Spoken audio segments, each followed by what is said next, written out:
Good evening and welcome to Joe Bean Stadium here on the campus of Wheaton College, the home of the first round of the 2019 CCIW Women's Soccer Tournament. Played here tonight is number 4 Augustana at number 1 Wheaton here. I'm Don Crowder alongside Abram Erickson, bringing you live coverage here on the Wheaton Thunder Sports Network of this great game, a clash between two very good teams. Wheaton 16-1-1 on the season, 8-0 in conference, undefeated. Augustana 10-3-2. All three of those losses coming in conference. They come in with a conference record of 5-3. But this will be a very great game here played at Wheaton College. The weather is a little bit chilly. It's a little bit windy, but we do have no real humidity out here tonight, and it should be a great game. Abram?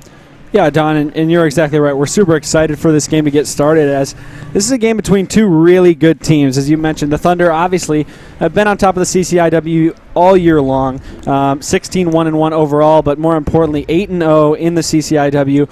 Augustana coming in, and like you mentioned, something really interesting to know, all three of their losses have come in conference, and so they're 5-3 in the conference. They were 10-3-2 overall. As we look to go into the game tonight, we see that these two teams matched up earlier in the year, and that was at Augustana back on October 12th. The Thunder took the 2-0 win over there, and since then they've really rattled off a streak of great games against CCIW opponents.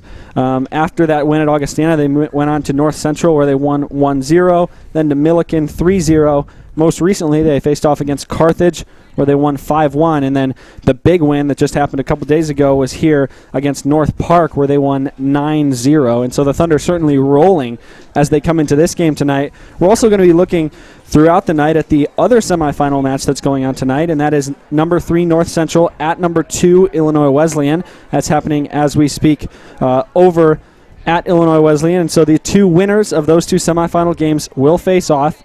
If the Thunder are to get out of tonight's game with a win, then the championship game would be here on Saturday, November 9th at 6 p.m. And so we're all looking forward to that championship game. But, of course, we've got this one to look forward to first. And we've got teams down on the sidelines lining up to look to get ready to head onto the field for player introductions. Crowd is small here at Joe Bean Stadium as we look to begin. We've seen, though, fans continue to file in some of these games, especially when they find out that we've got good games on our hands. And so like you mentioned, Don, pretty cold, a little windy here tonight, but we're excited for what's going to be a great matchup between these two teams.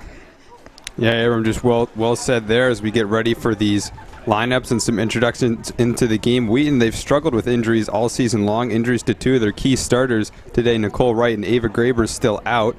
So we'll look to see what lineup they go with. Coach Pete Felsky has experimented with a couple of different players in a couple different positions, so it will be interesting to see how the Thunder line up today to combat this Augustana offense and try and deal with that. But we'll send it down to the field as we get ready to see some introductions.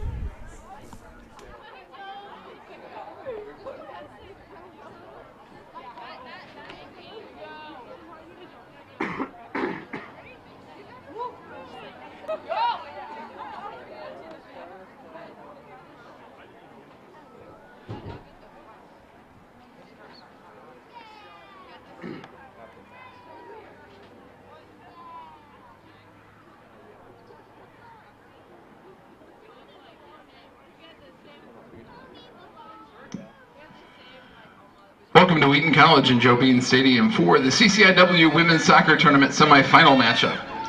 Tonight's matchup has the 4th-seeded Augustana Vikings versus the number 1 seed Wheaton College.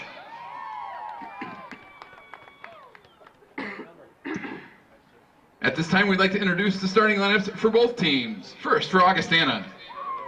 In goal for the Vikings, wearing number 1, Sydney Ion. Number 4, Lauren Mazzalupo. Number 9 is Carissa Guittardo.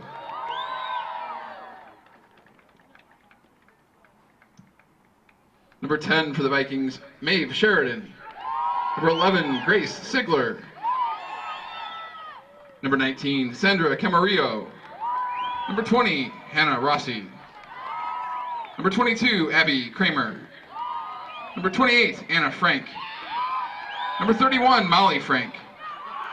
And number 44 for the Vikings, Jenna Dvorak. Augustana is coached by Scott Mejia. And now the starting lineups for the hosts, the Wheaton College Thunder. In goal for Wheaton, wearing 0, Lauren Ketchum.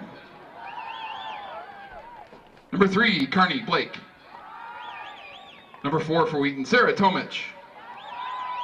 Wearing number 10, Molly Thorne. Number 13, Izzy McNally. Number 14 is Bailey Wolf. Number 15, Isabel Oliver. Number 16, Sarah Baki. Number 17, Tori Sealand.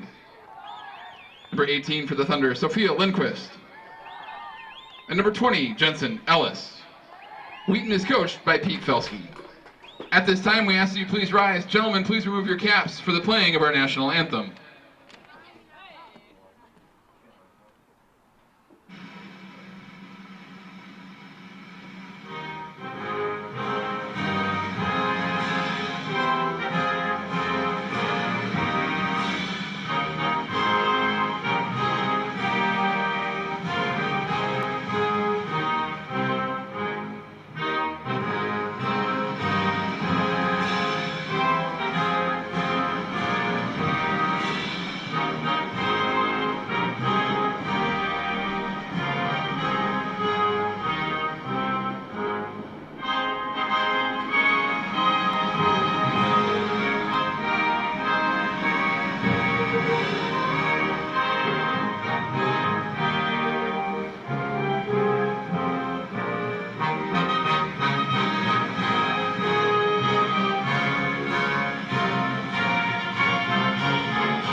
So here we go, getting ready to start this game. Crowd slowly starting to get bigger here.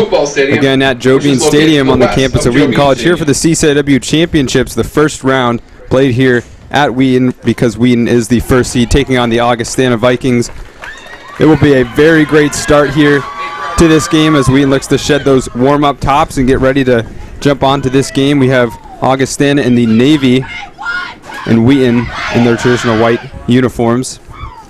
And getting ready in the huddles here. Both teams looking to get on the score sheet early. Wheaton in the final last year losing to Illinois Wesleyan in penalty kicks, so you know that they want to avenge that loss here at Joe Bean. They don't want to fall into the same pattern they did last year. They want to reclaim this title. It's a title that they've won a couple of times in the past but haven't won for a little bit, so they're going to try and get on here early as we start to get ready. Yeah, Don, and you're exactly right. This Thunder team is obviously going to be motivated by what happened last year and the fact that such a successful program that the Thunder have had in the past and just historically at our school. Really, they haven't won this CCIW championship since 2017, which doesn't sound like a long time, but for a program like the Thunder, 2017 sounds a long way in the past. And so they're looking forward to coming back out on here and really taking a win here in the semifinal game. And I'm sure that they want to come out and show that they mean business here. They've played Illinois Wesleyan and North Central both earlier in the season, and they had won both of those games, 1-0 against Illinois Wesleyan and 1-0 against North Central. And so close games against both of those teams. So to come out here and put a big number on Augustana is for sure what I'm looking at Wheaton to want to do here, as that would send a statement maybe heading into that championship game if the Thunder are able to advance past tonight. Yeah, both this season and last season, Wheaton going undefeated in the conference, so we'll look to see what's different about this year with this squad, dealing with a couple injuries, but here we go. The game has started. Augustana is going to send it forward, dealt with by Sealand, and into the middle now Wolf on the ball, and it'll go out wide to McNally. And you mentioned at the top wondering maybe what the starting lineup would look like, Don, with a couple injuries, and who do we see out there but Isabel Oliver, who we've talked about so much. She takes control of the ball, a touch at the top. Thorne in the box. She's got a good chance. Cuts inside. Shows a little bit too much of the ball there. Goes out to Ellis. Ellis is going to rear up, but it's going to go nowhere. Cleared out to McNally. Out wide. Ellis is going to let that one run out of bounds. Oliver had such a successful game against North Park where she had that hat trick in that 9-0 win. She's had a great second half of the season here for the Thunder. McNally now goes into the middle. Tries to at least. Blocked. Now Wolf will control, go out wide to Carney Blake, who's dropped for Tomich. Blake's got time, and she goes out wide to Sealand. Sealand filling in for Nicole Wright here on that right back spot. Getting lots of minutes this year, her freshman year. as now Baki controls on the outside. Baki step over. She's going to send one into the box. It's low. And a bit of a shaky clearance out wide for number 28, Anna Fink. It'll be a Wheaton throw-in in a dangerous territory. Yeah, this is great if you're the Thunder. Keep the pressure on and don't let the ball get back over to your side. It's been on the Augustana's half almost our whole first minute and a half here.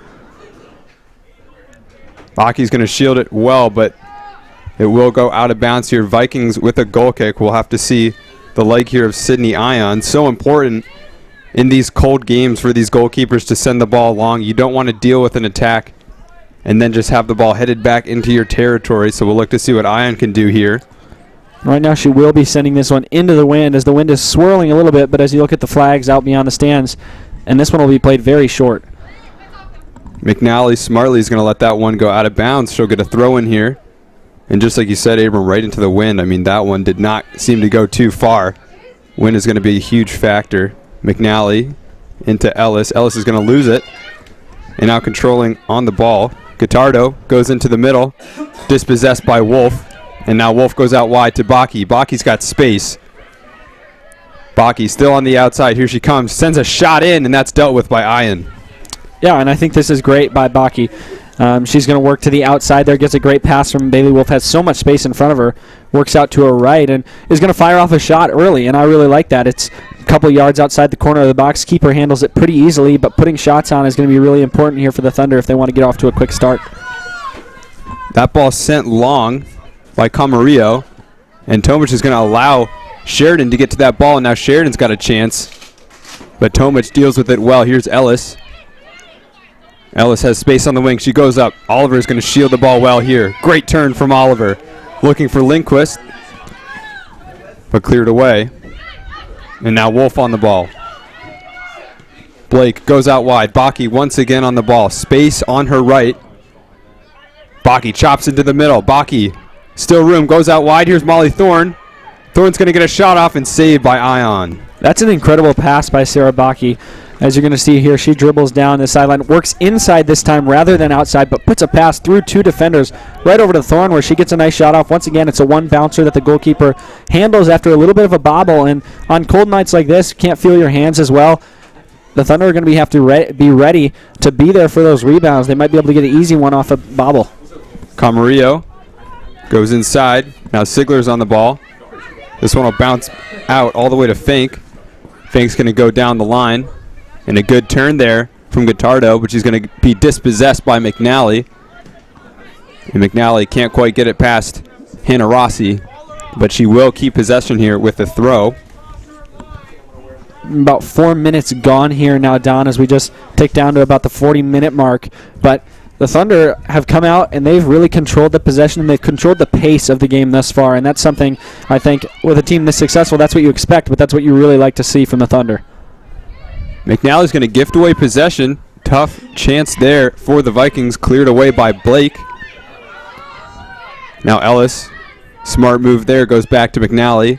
McNally's got time. She goes up looking for Oliver, but that one's going to go out the other way. Rossi will allow that one to go out of bounds. The Vikings now with a throw-in. And with that scoring tear that Isabel Oliver's been on, I'm not going to be surprised if we see the Thunder sending balls up to her around the top of the box, around midfield. I think she's going to be a target for them here early in this one. Ellis on the wing. Ellis looking upfield for Oliver. Bit of a miscommunication there, and Fink should be allowed to just let that run out, and she will. So Ion will collect for a goal kick. Another brutal wind shift right now. She's going to be kicking into that strong tailwind that we have here at Wheaton College. Yeah, and there's nights where the wind helps you, and it feels like a gift when you can just punt it up high in the air, and the wind will carry it well past midfield. That's not going to be a night tonight, and I don't think we can safely say that the wind is going to stay in the same direction, and so who knows which side of the field is going to be the best to go from as we see this wind continue to swirl. It's going to be tough for both keepers. Cleared away there. Fink went to the outside. Sealand on it now. Here's Thorne. Thorne tries to get it past her. Well defended. Vikings ball on the outside. Long throw in here. Dealt with by Sealand. It goes all the way out to Sarah Tomic, who clears it upfield. Tomic once again getting involved. Ball still in the air. No one can bring it down until Blake does. She goes out wide to Ellis. Ellis goes long for Oliver. Now it's a battle between Oliver and Fank. Fank will just clear it out and do the smart move there. And that's what you've got to do when you've got Isabel Oliver bearing down on that ball. You know she's such a good scorer that even though it's going to give the Thunder at a nice spot deep in their territory, she has no choice but to send that off the sideline. That ball goes off of Fank. McNally's going to let that run out. Now she has a throw-in. A lot of throw-ins early on in this game. Wheaton cannot seem to get anything concrete. And once again, another throw-in here, same sideline, as McNally marches up a couple of yards. McNally now looking for Oliver. Fank gets there first. She clears it upfield. Tomic gets it. Muzalupo now, dispossessed by Wolf, and now here's Ellis. Out wide to Wolf. Wolf once again, still on the ball. And she's got Ellis. Ellis has time. She goes up to Blake. Now here's Blake. Blake out wide. Sealand cutting inside. Goes out wide to Baki. Baki has space. Goes back to Sealand. Sealand chasing after the ball, but cleared away by Fank. Ricochets off of Sealand, and then a second clearance. Finds its way up to the Augustana striker, who's going to clear it up ahead. And Tomic will chase that one down. And go back to Ketchum. Ketchum with her first touch of the game. She's got plenty of time on the ball. Goes out wide to McNally. And now once again Wheaton in that familiar possession style that we know them for. As Oliver rises for that header. Ellis with space. Ellis cutting inside. Beautiful ball out wide to Baki. Baki's got runners. Cutting inside. Gets the shot off. Ion there once again. And Baki, we've seen a couple shots from that similar spot, but really that one was started by the great pass by Ellis. She looked into the middle of the field and just saw a lane to just skip the entire field, send it over to the far corner, and she hit Baki with a really nice pass that set up that shot. Sent up by Guittardo. Good chance here, but it just goes right through the legs there of the Vikings player. Now Ellis with it. Ellis tries to cut inside, well defended by Rossi. And that was a good chance for Augustana. They caught Tomic out of position, and luckily the Thunder were able to recover, as it was a little bit of a misplay off the ball there by the Vikings. Beautiful move there from Blake as she goes out to Sealand. Now Baki, once again with tons of space on this right-hand side. Catering it forward now is Sarah Baki. Out wide. Thorne goes into the middle looking for Oliver. Second chance effort. Ion's going to bobble it, but dives on the ball. Great play there from the goalkeeper for the Vikings. Yeah, and that's just perseverance. That's sticking with the play, and that's what you love to see in any player, but especially in your goalkeeper, as Ion went up there against Isabel Oliver, who that's a tough matchup to go against a ball in the air. But she went up, bobbled it to start, and then stayed on it, even though the Thunder were bearing down. And Ion, a tall goalkeeper at 5'7". Typically we see Wheaton with chance there. Ketchum's going to come out and get that. Nothing too worrisome as McNally seems to have come up with something there, slipping to the ground as Sealand now controls it out of the back and goes up. Here's Lindquist checking back for the ball. Good move there from Sophia Lindquist until it's cleared up, and Fank is going to send that one into the stands. It's now 35 minutes and 20 seconds to go in the half. We're 10 minutes gone now. No score between the Vikings and the Thunder, but the Thunder have had a couple nice chances, put a couple shots on frame here just in the first 10. Wheaton slowly marching down this sideline with some throw-ins. Sealand will control it now. Goes in. Pocky, good move there. Tries to get a cross off, well defended. But once again, another Wheaton throw-in. And when you work down that close to the end line, you'd love for that deflection to go the other way and spin off the end line to be a corner kick. Thunder, no such luck, as it's been all throw-ins for them so far. And once again, Ion will collect here for a goal kick. That was a tough throw-in there for Baki to control. We've seen both of Ion's goal kicks go to the exact same spot here on this near side of the field. Looks like she's lining up on the far side now. We'll see how far she can get this one. Wind may be blowing a little bit across where she's going to send this one away. We'll see if she can get a little more distance, and it looks like she does. Blake tries to win that one, but it's won by the Vikings. Sheridan, still on the ball is Sheridan. She's going to step over and is dispossessed by Wolf. Wolf goes out wide to Ellis. And McNally can't quite get to that one. Unfortunate play there for the Thunder, but the Vikings with a throw in now as Rossi checks over to take this one. Weighing her options. She throws it long. She's got Muzalupo, but it's Blake who wins it first. And now Ellis up the field. Oliver, can she get through? Not quite. Fank is forced to chest it out of bounds there. And Ellis now with the throw in here for the Thunder. It looks like she'll devolve it over here to McNally. And McNally will go long. Here's Oliver shielding off Rossi. Oliver still with it, dispossessed there. Another throw in as Guittardo got in there. This time Ellis will take it and go up to Oliver. Great touch there from Oliver, sending in a shot, and that's not going to trouble Ion too much. Yeah, and a couple of the shots that the Thunder have reeled off so far, as you've seen this one, it's a great turn by Oliver as she puts that off her knee and then fires it up, just volleying it up to herself. But none of them have had that much pace on it and really have troubled the goalkeeper Ion at all. They've been good shots, but the Thunder need to be able to put something on frame here that's got some speed and can really test Ion. Tomic called into action, heads it up the field. Now Lindquist. Great move there from Blake, pulling it back. Can't quite get it to Baki as Fank gets involved. Now Sheridan fights with Tomic. It's headed out to Baki. Baki defended well there from Kramer. Kramer gets it up the field, but Wolf will get to it first. And now it's up to Molly Thorne. Thorne, great move out wide to Ellis. Ellis cuts inside. Ellis still on the ball. Low ball sent out wide to Baki. Baki's got space.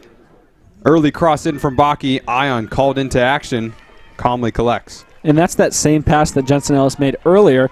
As you're going to see here, look at that lane. It just allows the ball to roll out to Baki. And if you're Augustana, you can't keep letting the Thunder be open on the corner of the box here as they've been so many times.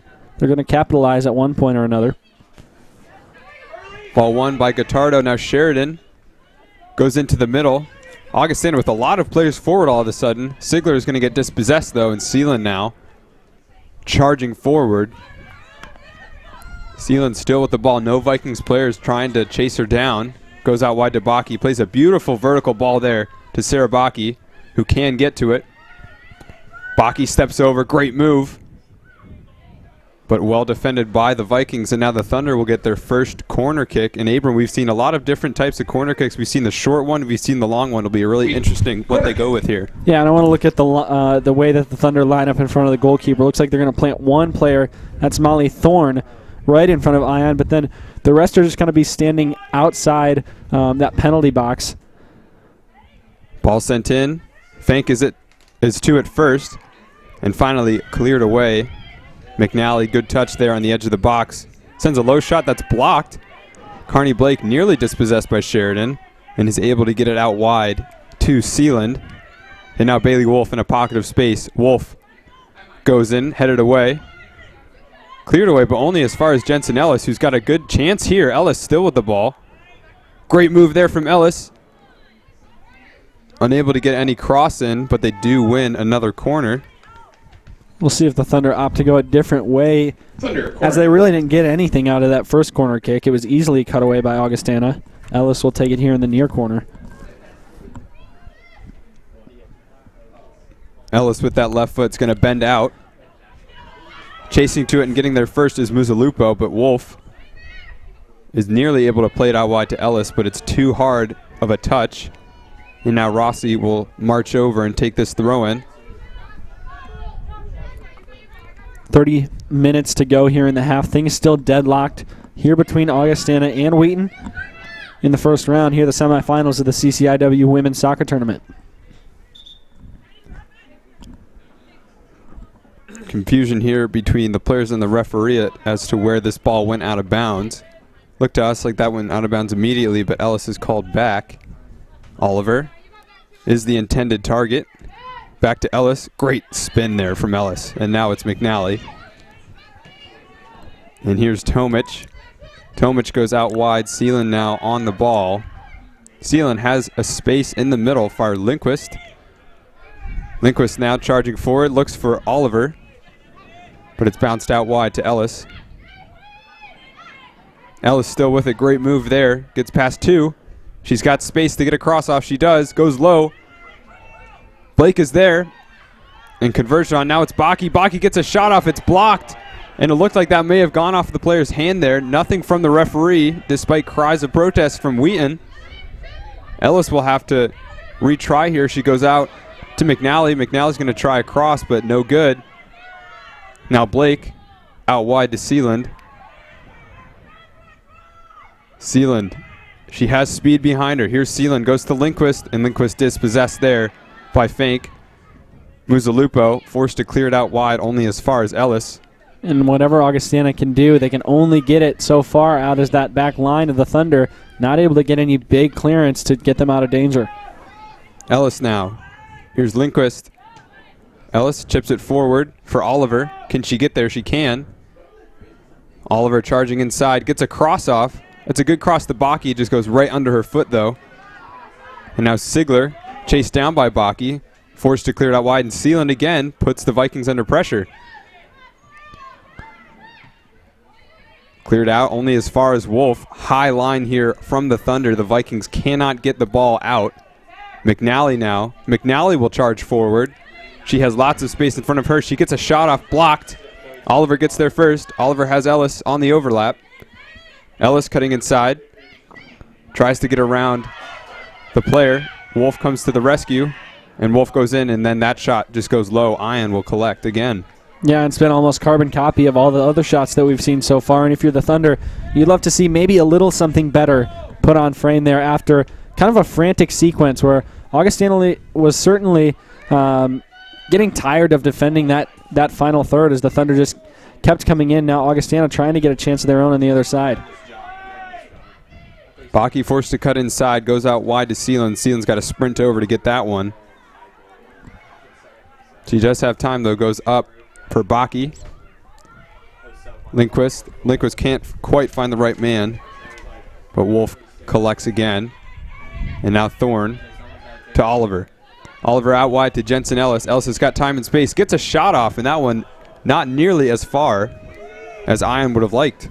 Yeah, but that's a lot more like it, I think, if you're the Thunder. This one gets up in the air. Ellis is able to get under it, and though she sails it just a little high over that top left corner, that's a shot that's really dangerous for Ion.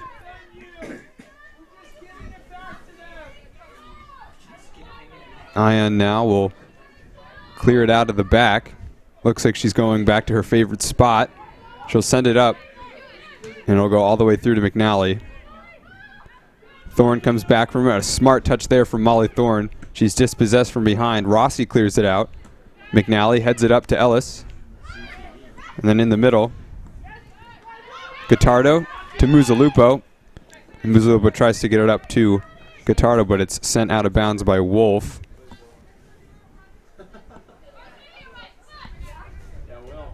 Now Rossi, another throw in here in this first half. Just been dominated by this sideline play. Neither team really able to get anything. As Guittardo looks up.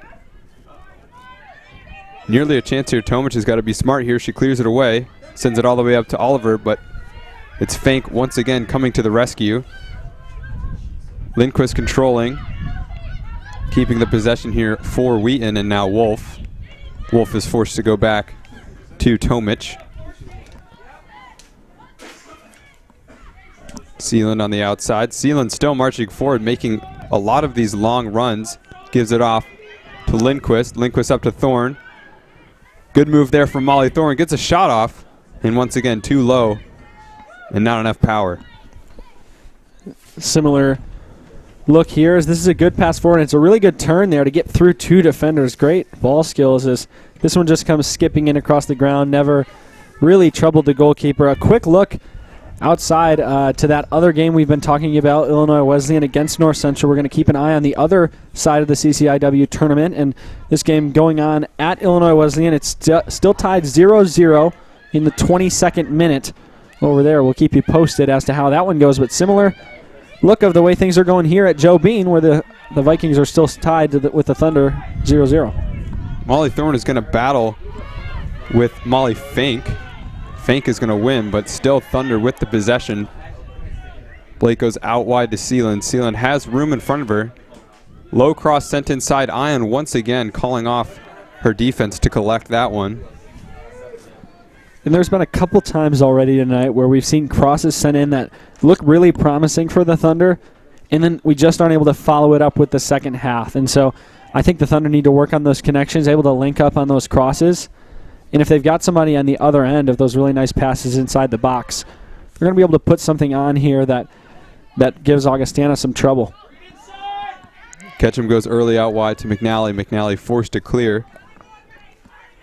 Good pressure here from the Vikings, but they can't seem to do anything with the ball when they get it. This one's sent up. Now Muzalupo has it. Here's Guittardo, and Guittardo is just going to send it forward. Tomic's header is won there by Sheridan.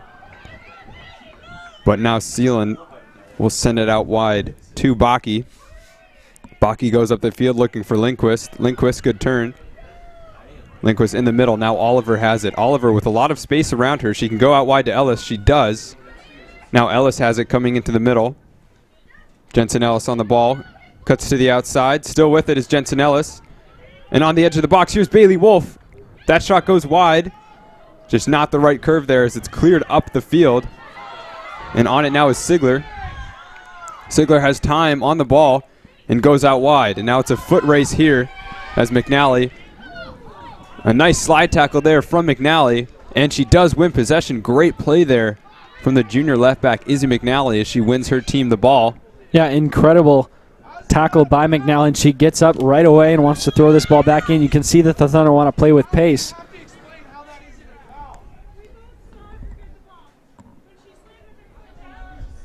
And even the referee and the coach not sure about McNally's challenge. It looked clear to us up here in the box that she did get ball there. As that one's sent high above the press box, the Vikings will get the throw in here in Thunder territory. We're down to 21 minutes and 50 seconds here in this game. And so although the Thunder have had the vast majority of possession, things look even on the scoreboard. Into the middle. Sigler on the ball. Nearly dispossessed. Sigler still with it. And now goes out wide. Guittardo is dispossessed, and now Rossi also will lose the ball as Ellis goes back to McNally. McNally sends it up for Oliver. Oliver does well to keep it in bounds, and Lindquist will track back to collect it. Now Ellis has it going forward. Fink gets to it first, and Fink clears it upfield. Here's Muzalupo. McNally up for Rossi. Rossi's header goes backwards to Fink. Muzalupo now has it. The Vikings looking to keep the ball here as Sigler gets the touch over Sealand, but Tomic once again coming to the rescue of the Thunder defense. Only gets it as far as Fink, who puts the Thunder back under pressure. And now Fink caught out of possession. And that was one of the longest stretches where Augustana had the ball on the attack. Now the Thunder look like they finally got it under control. Bailey Wolf. Wolf goes out wide to Sealand. Sealand just has time on the ball. Lots of options here for Tori Sealand. She cuts inside. Forced to go back to Blake, and now Wolf. Wolf will check back to McNally, get some width here for the Thunder. McNally pauses and goes up to Oliver. Oliver plays a good ball into Blake. Now Sealand on the ball. Sealand sends a cross in. It's blocked by Sigler. The Thunder really nowhere to go here. Sealand forced to go all the way back to McNally. Great pressure here and great structure from the Vikings. Great move, though, from McNally. McNally has a lefty shot going up. And Ion judged that one the whole way. It's going to go out of bounds for a goal kick. Yeah, and I think Ion had that one tracking. As you said, she judged it. And although this one sails a little wide, even if it was a couple feet in, I don't think it would have beat Ion. She was right there on that post. And it's a good shot by Izzy McNally. And I think if you're the Thunder, you want to keep taking them, as you've been so good at scoring in the first half throughout this year. They've scored 27 goals of their 49 in the first half. Wanting to put something on the board here early in this CCIW semifinal. Cameron Kekulik just checked in for the Vikings for the first time today, taking off number 4. Lauren Muzalupo has been one of the hardest workers for the Vikings in this game. Kekulik on the ball now. Misplays that one. Sealand will control it and go back to Tomic. Tomic, that ball's going to be sent off the face of Kekulik. Kekulik doesn't appear to be phased at all despite the cold weather, as she comes in and hits McNally from behind and sends her to the ground, and that'll be a foul here for the Wheaton Thunder coming out. Yeah, and we've seen a very clean game so far in terms of fouls. Haven't seen very many at all. If I'm not mistaken, that may be our first. But interesting to see that in a high-stakes game like this, both teams keeping it pretty clean. Baki goes up, but the ball is sent into the middle. And now Guittardo goes up, and dispossessed in the middle is Camarillo. And now Molly Thorne with a chance to go out wide to Baki. Baki is challenged here. Baki cuts inside, and nowhere to go. She has to go back to Seelan. Now Seelan will try her chance. Cuts inside to Baki, and back to Blake. And out wide to Seeland. Seeland goes looking for Baki, but it's cleared away by Fink. And now Carney Blake forced to go back to McNally to try and stretch this field out. Wolf has to play quickly, goes back to Tomic. And now McNally on the ball once again. Coming inside here is McNally. McNally still with the ball going in. Is dispossessed eventually, and the ball is sent up to Kekalik. Tomic, smart play there, getting involved, but can only get it as far as Guittardo. And now Wolf trying to get the ball up the field, misplays it a little bit there as Ion comes out to collect. And Ion's been good so far. She hasn't made any incredible saves, but she hasn't had to, as the Thunder haven't challenged her a lot, but she's been sure-handed so far, and she's been aggressive coming off her line when she needs to. Kramer's going to send this one up to Kekalik. Tomic out to McNally. McNally can't quite get it up the field and goes down as Rossi was there to collect the ball. And Abram, what I'm seeing early on from this game is just Wheaton is dominating, but Augustana, almost in their own way, is also dominating. This defensive structure they have, Wheaton really cannot do anything about it. No, Don, I think you're exactly right. And I think it's really interesting because if we had time of possession stats here and you show them to someone, they looked at it, they say Wheaton is dominating this game. And in that respect, they certainly are. But as we've mentioned before, this game's still tied 0-0, and Augustana knows the caliber of the opponent they're going up against. I'm sure they would be greatly happy to head into halftime with a 0-0 tie, bring things in here to the second half. And so I think that the game plan that they're going with now, which is to really let the Thunder push up to a certain extent, but then really pack the box and cause them trouble when they try to get off shots, is really working. Augustana now, they haven't been able to focus a lot on the offensive end and really haven't put any chances, haven't tested Ketchum at all, but they've really been able to control this game in their own way and limit the scoring of this Thunder team, who we can see have been prolific scorers, just putting up 9 against North Park last game. And so the Thunder are so gifted around the net. For Augustana to hold them so far, I think is a success for Augustana. Yeah, and I think you mentioned Augustana not really getting any shots off. You're totally right. Like, they really just cannot get forward every time they try and clear the ball away. Wheaton is playing such a high line right now, and the presence of Sarah Tomic anchoring that back line. She's so good at coming up, getting head balls in, just sticking a leg out, trying to volley it back into play, that the Vikings really just can't get anything going even when they do win the ball back. So it's almost like it's a defensive battle, even though one team has maintained most of the possession in this game. But we've seen from the formation that Wheaton runs, sometimes when Tomic gets caught out of position, counterattacks are very viable. And I think that the Vikings do have lots of quality up front.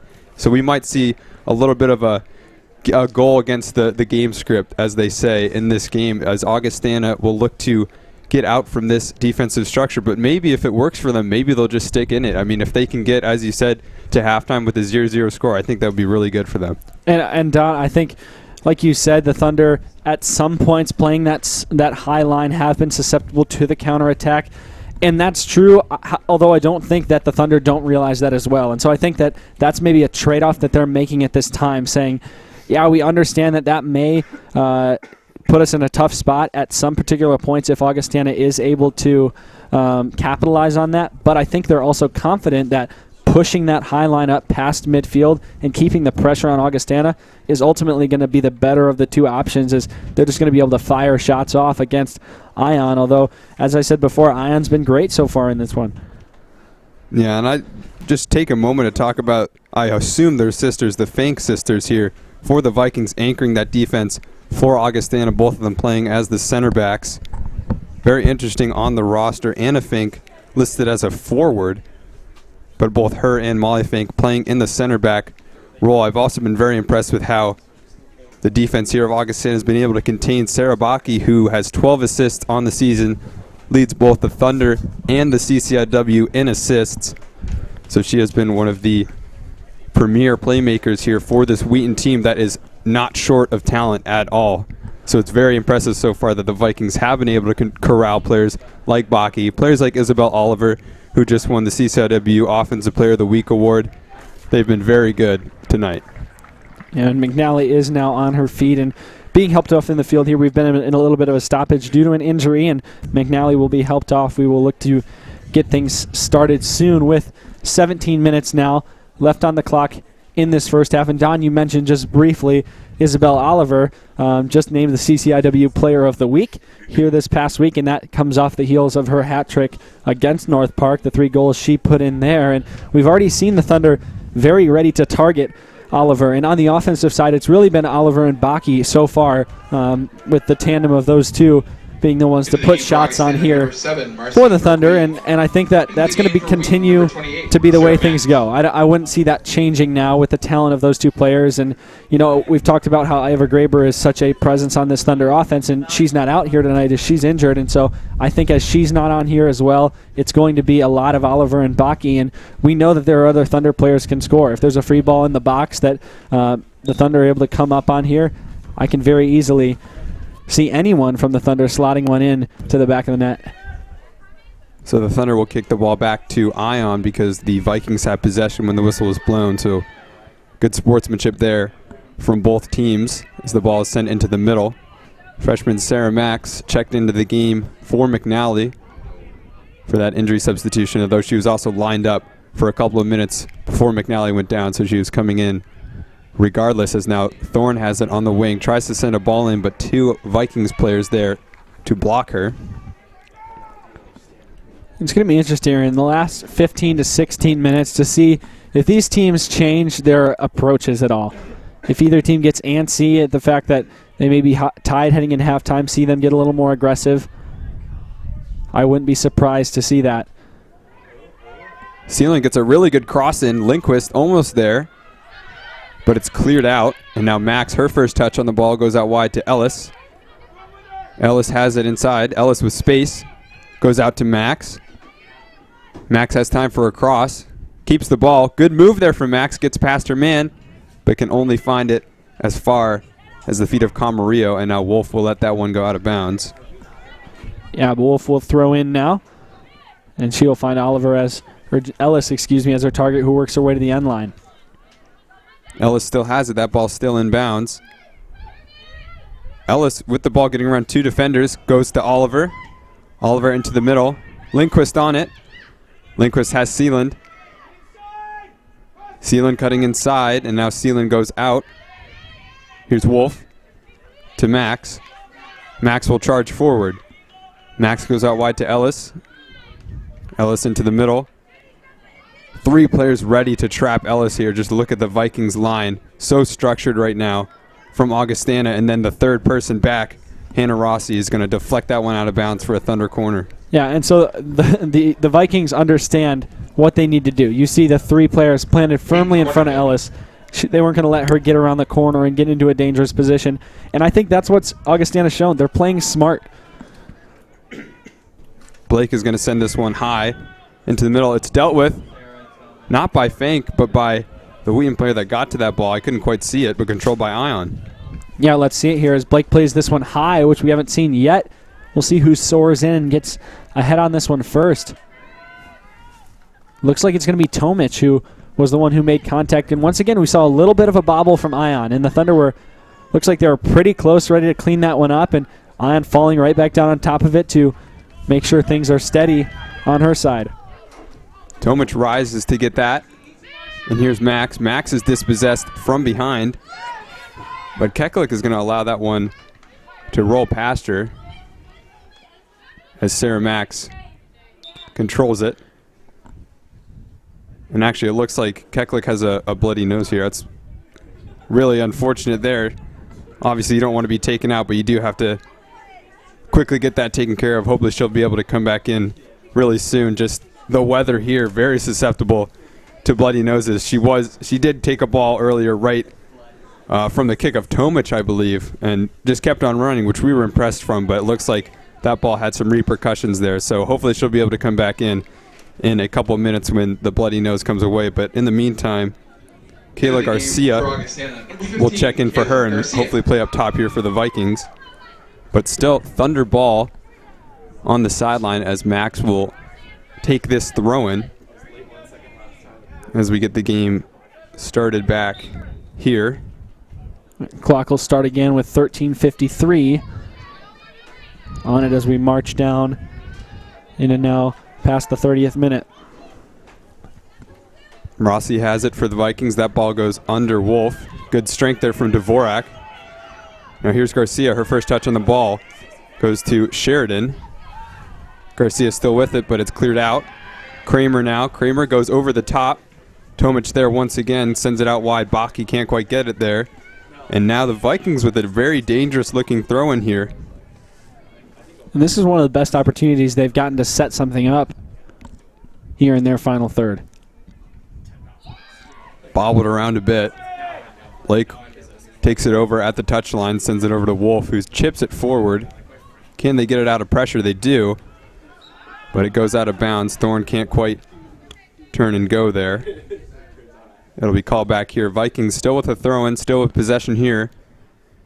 They go in to Sheridan. Now Kramer goes up, and that one's going to go out of bounds. So another throw-in here. The Thunder will take it from the same spot the Vikings did.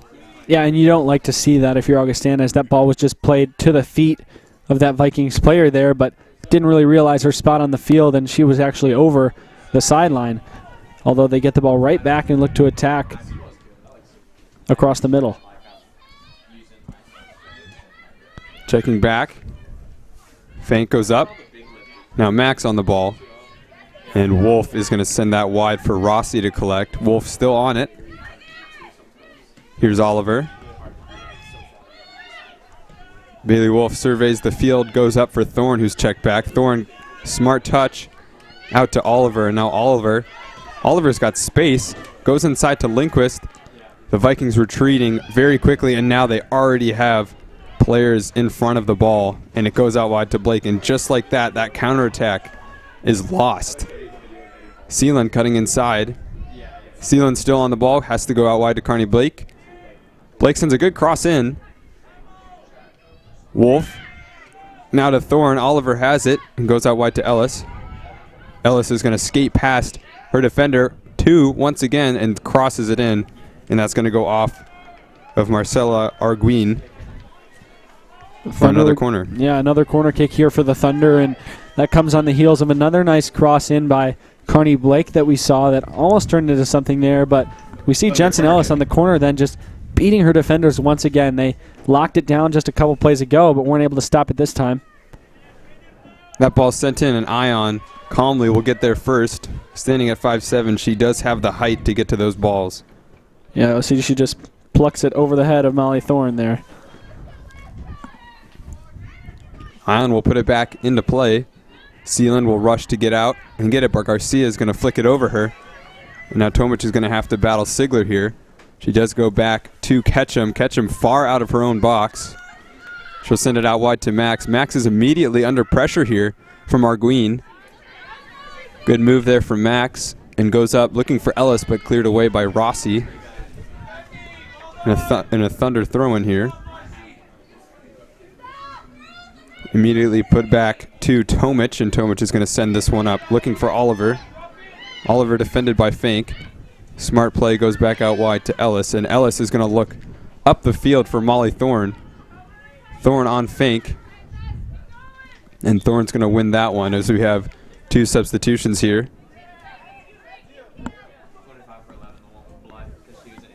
And that's Keklik back into the game, so it looks like that bloody nose dealt with quickly.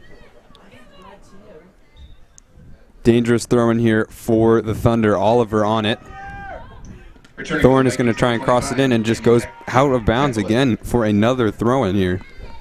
We're down under 10 minutes here in Joe Bean Stadium. Wolf crosses it in. She does have Baki. Baki trying to shield it off, but it's cleared away. Keklik will come back for it. And Keklik immediately put under pressure. Goes up. Here's Sheridan. Sheridan looking up forward for Arguin, but Max gets there first. And a good play there from Camarillo. Oliver now has it. She had space to turn, but instead goes back to Blake, who plays the ball inside. That's cut off by Kramer. Tomic is going to bobble it here, and Keklik is tackled from behind there by Tomic. Nothing seen by the referee. Cries of protest from the bench of the Vikings, as now Fink called into action to clear it away. Yeah, and Augustana's not happy about that call there, as it looked like she went down hard on the tackle from Tomic, but for Tomic, that may be a goal-saving tackle for the Thunder. And the ball is cleared out. For her part, Tomic looks like nothing about the cries of protest has phased her. And Seelan goes out wide to Baki. Baki looks upfield and can't quite find any connection there. And now Seeland has it and goes back to Tomic. Tomic charging up the field, goes out wide to Max. Great pressure here from the Vikings. Nothing coming here for the Thunder as it's sent back out to Tomic. And now Oliver has some space. Oliver can take some players on here. She goes out wide to Ellis, though.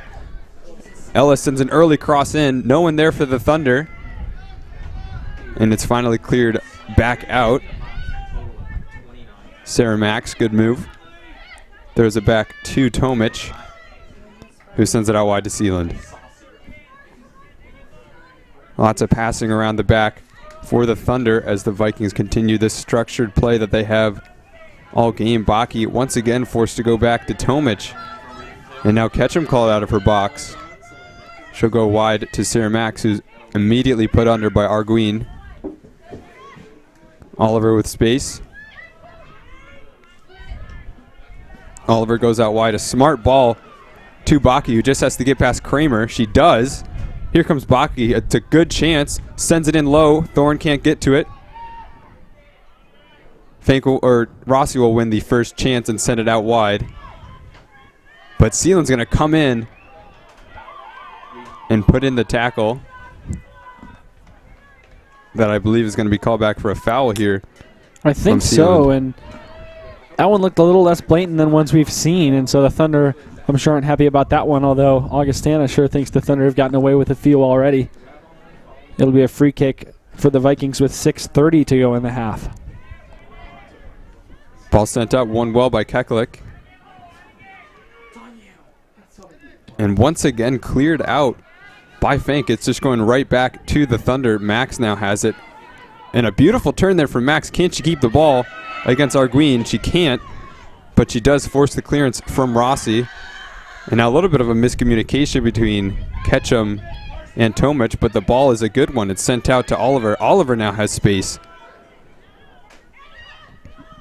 Oliver goes out wide to Baki. Baki really has to stretch to get that one. Early cross in from Baki. Two players coming to it for the Thunder. Blake puts in a tackle. This could be a good chance for Wheaton. Now Bailey Wolf. Lindquist turns. Lindquist showing her strength. Lindquist still on the ball.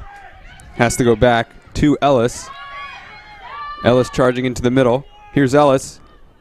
Low ball sent in, and Fink is there to clear it away. Dvorak now is the one to clear it. Tomic immediately put under pressure. Runs inside and goes out wide. Sarah Max now. Max charging forward, sends a ball out to Oliver. And Oliver is going to give up the chase and allow that to go out of bounds. As we have two new substitutions here. Number 11 in for Wheaton, Hannah Max. And number 21 in for the Vikings, Allison Harvey. Thunder, number 11, Hannah Max. So we see Isabel Oliver step off the field for the Thunder. We've been looking to get the ball up to her all night so she can make a play. She hasn't been able to yet in this one, but I'm sure the Thunder will look to keep going to the reigning CCIW Offensive Player of the Week. Ellis now goes into Blake, and it's a good turn. Max has her first touch on the ball. Sends it out to Seelan. Seelan, great touch into the middle. Seelan's going to get a shot off. Headed up by Fink. Will Max be the first to get to it? She is. Heads it out wide to Ellis, and now Ellis. Ellis still has it. Moving inside. Now it's Bailey Wolf. And Wolf forced to go back to Seelan. Here's Baki. Great move from Baki. Gets past Kramer. Baki's still with it. Sends a cross in. That's a great ball. Keeper is out. And the chance doesn't fall for the Thunder. It's cleared away. Max gets involved now. And it's sent back. And Ion calls off her defender and collects that one. Yeah, that's a long stretch where the Thunder were on offense the whole time. Augustana escapes here. This is the closest the Thunder have been, I think, as you can see Ion's down. Took her a while to get back into the net, and the Thunder just not able to have one on the other side to follow that one up, although if someone was there, that's a chip shot, and that's an easy 1-0 lead heading into half.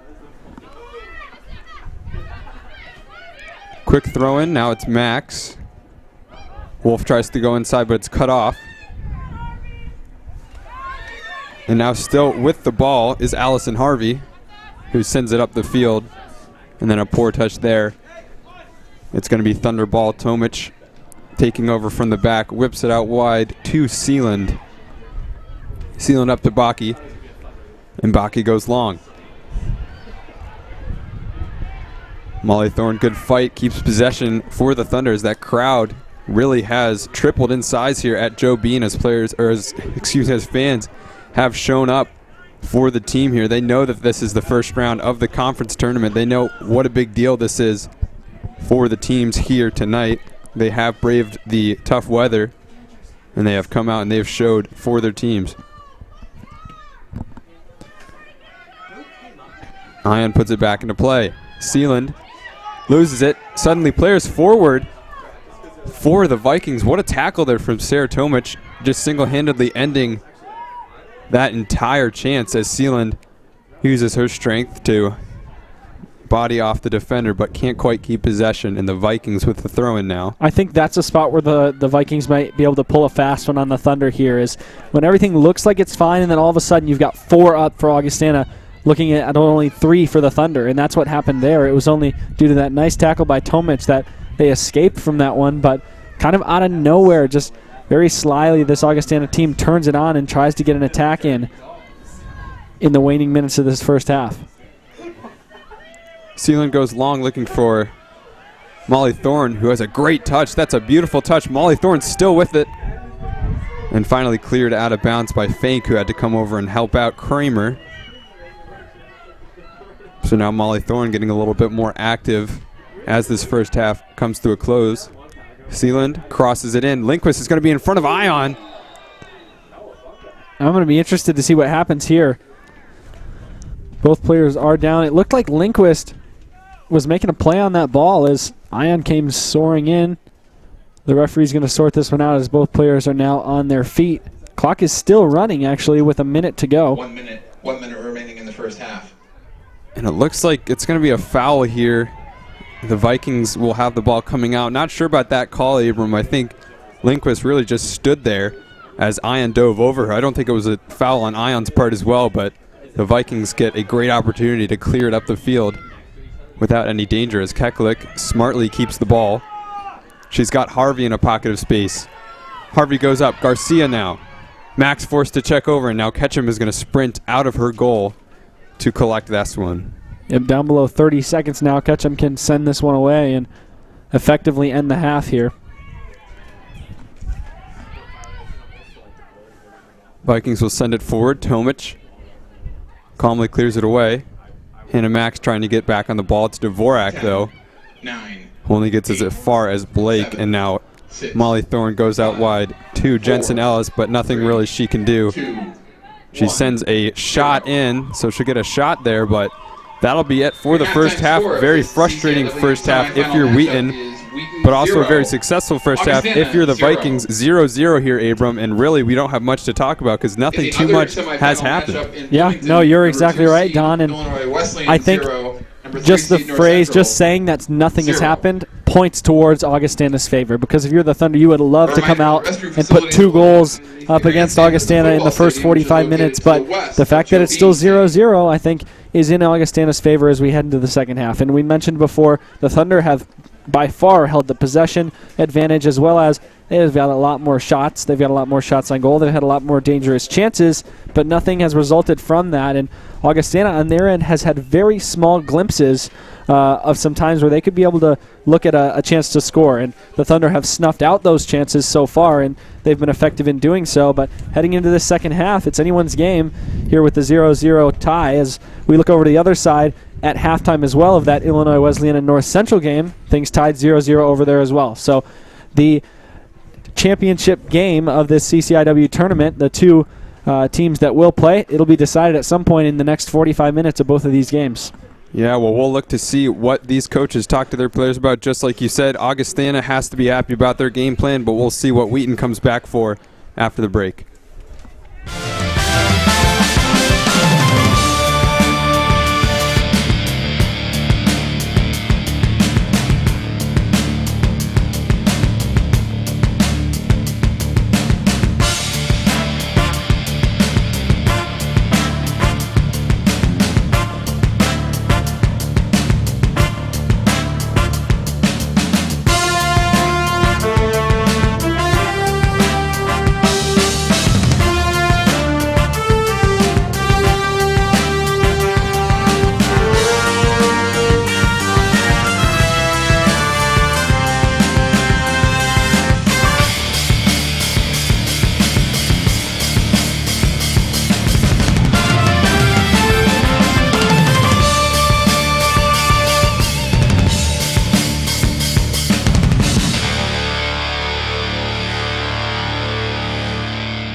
Be inspired as you seek to make a difference in the lives of children as an elementary, middle, or high school teacher. Be challenged by a strong academic program that prepares you for the leadership skills needed to lead a classroom. Be equipped with the strategies and tools from experienced professors and a program that boasts a 100% passing rate for all licensure exams.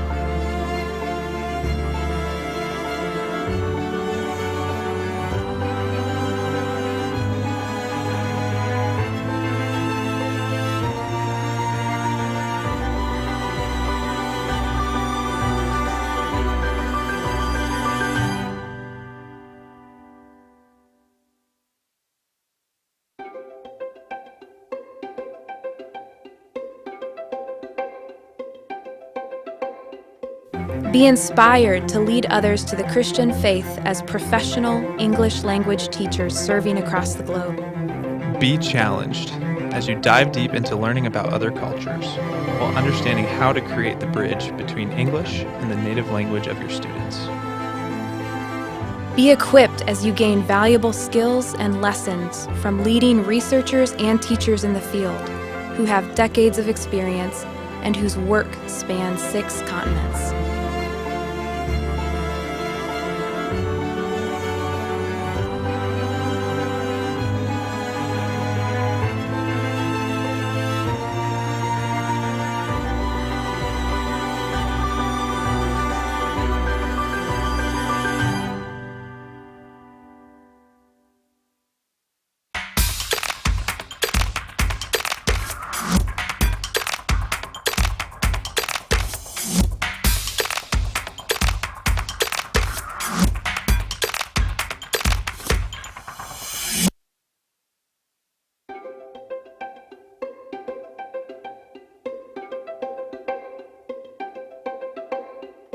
Be inspired by diving deep into the study of the Bible and understanding the theology behind our faith.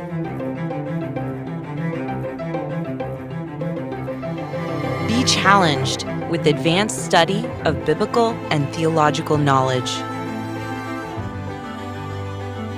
Be equipped to expand your knowledge, build your academic skills, develop critical reflection, and serve for Christ in His kingdom.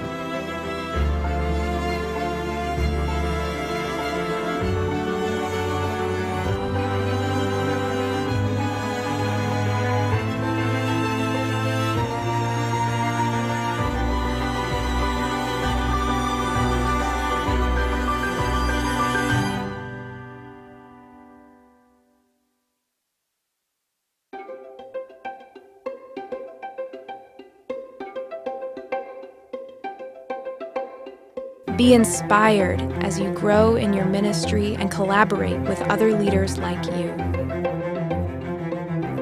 Be challenged, stretch your thinking, and deepen your understanding of your mission. Be equipped to raise your level of leadership as you raise up faithful followers of Christ.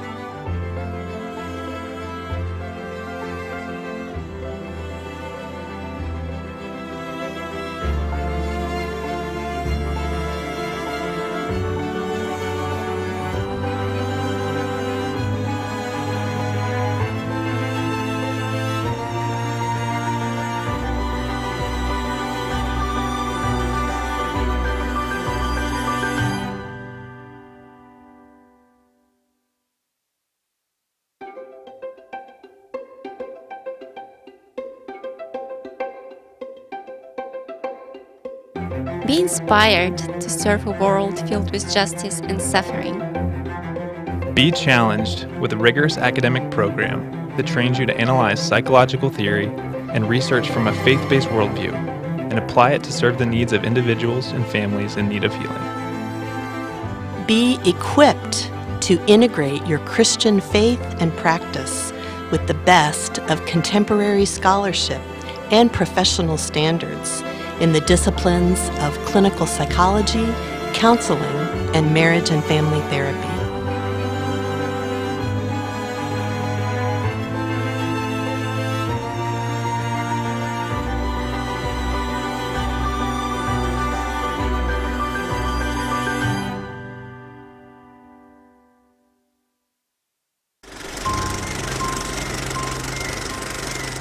One word I'd use to describe my Wheaton experience is purposeful. And I say purposeful because through people and experiences here, the Lord has been teaching me to reorient my desires and aspirations for work in His kingdom. Flourishing. I chose the word flourishing because of the specific leadership and mentorship opportunities I've experienced at Wheaton and how they've allowed me not only to grow here, but given me the confidence to navigate life after Wheaton. Winning. I chose the word winning because I feel like all my friends and professors have encouraged me to have a winning mindset. Full. I chose the word full because my Wheaton College experience has been full of mentorship and friendship here, and I've been left with intergenerational friendship that I'm going to take with me for the rest of my life. Transformative. The reason why I chose the word transformative is because of all the ways I've been influenced by my professors, my peers, and my friends at my time at Wheaton. Rooted. The reason I chose the word rooted is because I am leaving Wheaton grounded in both my faith and calling. Unexpected. The reason I chose this word is because I expected to be challenged by Wheaton's academics, but I wasn't expecting how I would be challenged and grown through Wheaton's athletics, student life, and student engagement. Deep. I chose the word deep because of the deep relationships I've been able to build with friends and all the people I've been able to meet at Wheaton. Holistic. I chose that word because Wheaton has taken my education and my vision for my life and it's expanded it and shaped it physically, mentally, emotionally, and spiritually in every way. Journey. The reason why I chose Journey is because of the many highs and lows that I've experienced here at Wheaton. These highs and lows are a taste of what life after Wheaton is going to be like. And this is why I love Wheaton.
Welcome back to Joe Bean Stadium here for the second half of this first round matchup in the 2019 CCIW Women's Soccer Tournament. Augustana and Wheaton still 0-0, no score in that first half, and really nothing else to talk about from that first half. I'm Don Crowder, joined with me is Abram Erickson here on the Wheaton Thunder Sports Network, bringing you coverage of this game. And Abram, really just nothing from that first half, but I understand you do have some stats that we can go over here just to try and figure out what either of these two teams is going to do differently. Yeah, and I'd love to say I have some stats that just show the tail of the tape so far, but when you look on and it's 0-0, we can say that the Thunder lead in shots. They lead in shots on goal, and that's no surprise. They lead in time of possession, and all of those things are true, but in the end, we're still deadlocked here at a 0-0 tie. And because of that, I think the stats at this point don't speak a whole lot to the tail of this game, as I said, because Augustana is right where they started this one 45 minutes ago, and I think for them that's a success. You see, Augustana's a little late getting on the field here as they're coming out of the locker room just sort of running on the field, but they're looking to get things started down there as, yeah, during these last 45 minutes, I think the Thunder are going to need to keep what they're doing. I think eventually they're going to get a chance that puts something in here. They had so many good chances during the first half and during really the opening part of the first half. They had a lot of shots on goal. They were able to get the ball out to players like Baki and Oliver and have them make something happen. And although nothing fell in terms of a goal, they were able to just so readily put shots on and challenge the goalkeeper that I think something's going to pay off for them. On the Augustana side, I think they've just got to continue their defensive focus. If you keep the Thunder from scoring, that's going to bode well for you. I mean, I think Augustana would be happy to take this one into double overtime 0-0. And so they're able to really just rely on that defensive end, and then they're going to have to capitalize on that one chance they get to score. I think it's going to come down to that. If Augustana is going to score here, it's going to be on a misplay by the Thunder, or it's going to take the Thunder by surprise. So I think they've just got to bide their time here on the defensive side, keep the Thunder from scoring, and then if they're able to, pop off with a score of their own. So the second half underway. Blake looked for Baki long there, but it's cut off by Sigler. And Sigler charges forward, and that's going to be ended by Bailey Wolf. Here's Sarah Max on the ball. Max goes forward, finds Blake, and Blake goes back to Wolf, who goes long for Baki, and that one too far and goes out of bounds. Yeah, so you see the Thunder looking to play things out far early, and that's how they got things started at the start of the first half, was playing the ball out to Baki, and Baki got 2 quick shots early. We'll see if she'll do the same thing here in half number 2. Tomic called into action, throws it up the field, but dealt with by Kramer. And Sheridan's going to put Tomic under once again.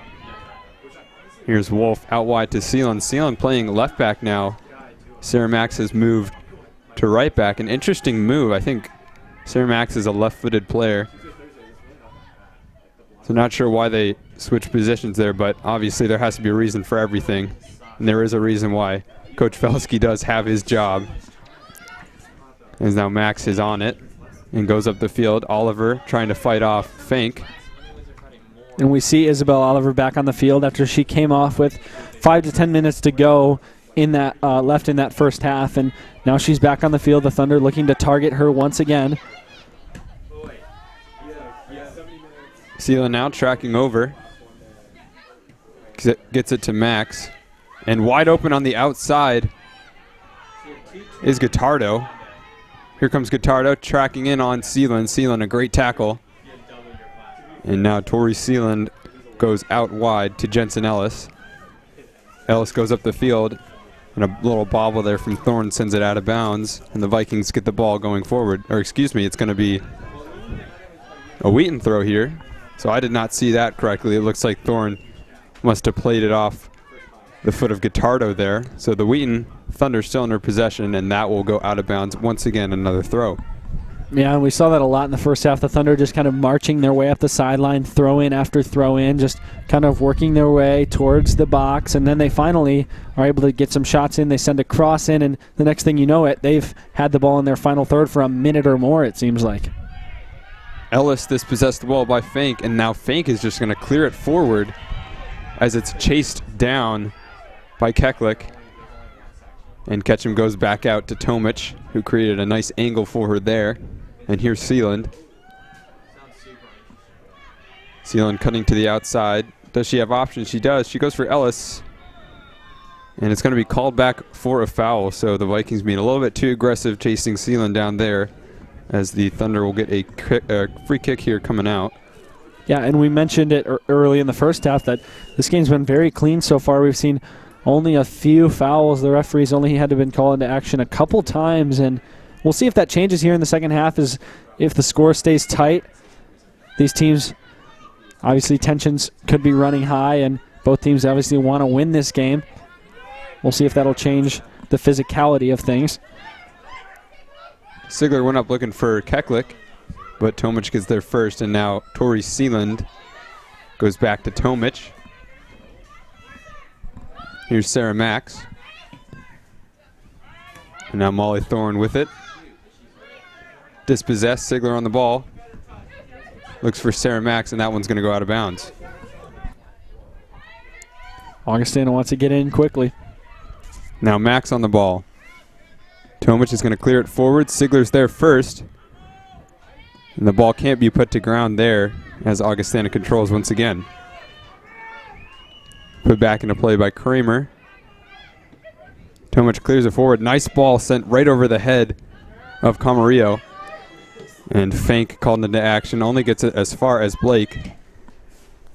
And Carney Blake is going to send it forward. Oliver now chasing it down. Runner's in the box. Goes in for Molly Thorne. Ion is there.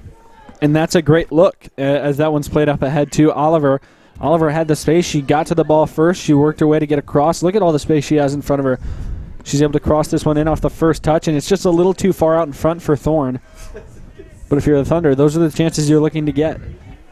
And you really just hope you capitalize on one of them here. Lindquist has the ball in a good position, goes long, and that one's going to be sent all the way through to Ion, who controls it now. And Abram, already we're seeing the same type of thing happen in this game. Great structure from the Vikings, but every time they get the ball, they just give it right back. And it's going to happen right here, possibly, as now it's played out to the sideline. But you're right, this Thunder line is playing up so high that the goalkeeper, Ion, is not able to get it out even far enough for her team to contain and control possession. And there you go. Carney Blake stepping in the path of that cross intended for Camarillo as Max strides forward, gets it up to Oliver. And the ball's going to be poked out of bounds by Molly Fink. Sarah Max to take this throw, goes inside. Fink once again to the rescue, fighting off Baki.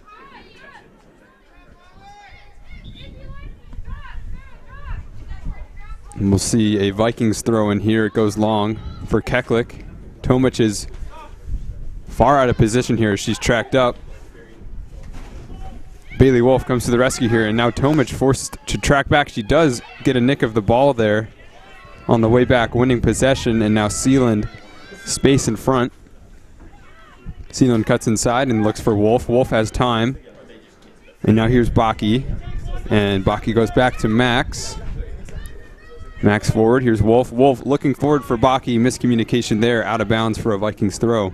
Don, and one thing to note, we can't see it super well on the broadcast, but there's a little bit of a drizzle coming down right now, and we're sitting at a cool 34 degrees, and so tough to tell if it's a little bit of a rain or a snow or maybe a mix of both, but making things even tougher here for these players out here as temperatures continue to drop, the wind stays strong, and now we add a little precipitation into the mix.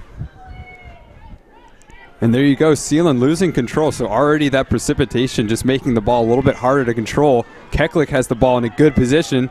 She goes long, and this is a really good chance. Ketchum forced to come out. Great play there from Lauren Ketchum, rescuing that play. Yeah, and I think this is the way Augustana is going to score if they're going to. Right there, when the ball's there, you don't see anything happening. And then all of a sudden, boom, the pass out to the outside where the player's making the run, and she's got a chance to put a shot on. Took a touch a little too out in front that allowed Ketchum to get there first, but just when you think things are going fine for the Thunder, Augustana can break something open and look to have a dangerous chance. Sarah Baki now has it in the corner. She's able to get a cross off, but it's blocked. Still has possession, Sarah Max. Great cross into the middle, and it's Molly Thorne wide open on the back, and they're going to call it back here for a foul for the Thunder, but that's interesting, Abram. No advantage played from the referee. Molly Thorne had the ball with no one in front of her. A great goal-scoring opportunity, but it's called back. So the Thunder do have a good free kick here, but interesting there. No advantage called. Yeah, no, Don, you're exactly right, and that's what I was thinking about as we saw Thorne with so much space, and instead it's going to be called back probably 3-4 yards outside the corner of the 18. They have Carney Blake on this ball. Great free kick taker. Here she comes. Sends it in. And that one certainly not up to her standards. It's going to hit Fink and be sent out to Tomic. Tomic immediately looks out wide for Sealand. And Sealand still on the ball. Great strength there from the freshman. Still on it is Sealand. She goes back to Tomic. Blake on it. Lots of pressure here from the Vikings. 4 players thrown forward. Tomic looks to get up and can't get it past Dvorak. And that one's going to bobble out of bounds from Guittardo. And the Thunder have the ball here with a throw-in. And one thing to note, in that Illinois Wesleyan North Central game, things finally broken open. Illinois Wesleyan scores the first goal of the night. Good chance here. Ball sent in. Ion once again. Strong hands preventing any chance. Yeah, Baki has some space here, and she just sends it in, and Oliver was right there on that one to follow up any bobble that Ion may have had it, but she's sure-handed and holds on to that one. Like I was saying, Illinois Wesleyan scores the goal. There's now just about 30 minutes left in that game. They're entering the 60th minute now. Illinois Wesleyan has the 1-0 lead, looking to hold on and head to that CCIW championship game on Saturday. And right there, Baki couldn't quite get to it, so the Vikings will have the throw-in. Ball sent up. Max is going to get there first. And we're going to get a foul here. Looks like Max just a push off the back. Good call there from the referee. Yeah, it was a half-hearted protest from the Thunder there as they, I think, realized that call was the correct one. It's not going to be a free kick. And we're going to see Augustana playing this one all the way up to the line on the 18. And look, I just wish they could go short here. Look at how much space there is in front of Fink. She's going to send it in long. That's a nice ball. But in the end, it's just cleared away. Put back into pressure by Camarillo. Player goes down, and Tomic finally clears it away. And that probably the second best chance of the game for the Vikings after that one-on-one. Now Thorne's still with it. Thorne can get it past Fink, and she does. Look at the speed there from Molly Thorne, getting away from Fink. Here's Thorne. Thorne, beautiful ball into Oliver. Oliver can't quite control it. Dvorak tries to send it up to Sheridan. Wolf, using her strength, gets the ball back. And now Sealand out wide to Jensen Ellis. Ellis ball in early, and Ion there diving to the ground corrals that in. Yeah, and this one you're going to see, this one's sent in from pretty far away by Ellis, and Ion is just going to track it all the way across. She's got her eyes on it as she comes over and gets her hands on it, brings it down to the ground, and although it bounces a couple times, she's able to fall on it and keep her record clean here with 34 minutes to go in this game. Tomic fighting on Keklik, wins the ball back. Wolf goes out to Ellis. Ellis has runners forward. She goes out wide to a wide open Sarah Baki. Baki's got to get it past Kramer, though. She does. Here comes Baki. Baki will try a shot, and that one knuckled in the air before falling into the arms of Ion. And see, this is a great shot from Baki. We've seen ones tonight where there's been a couple one bouncers to the goalkeeper. This one has pace on it. This one knuckles, and this one's headed right for the heart of the goal. It's a great play made by Ion to stay on that one. And also, as we've said, these conditions getting a little more wet with that ball knuckling. Really good concentration to be able to look that ball all the way into her hands. Tomic spins off of Keklik. Sarah Max, that ball is going to be deflected out of bounds. Still a Wheaton ball here with the throw-in.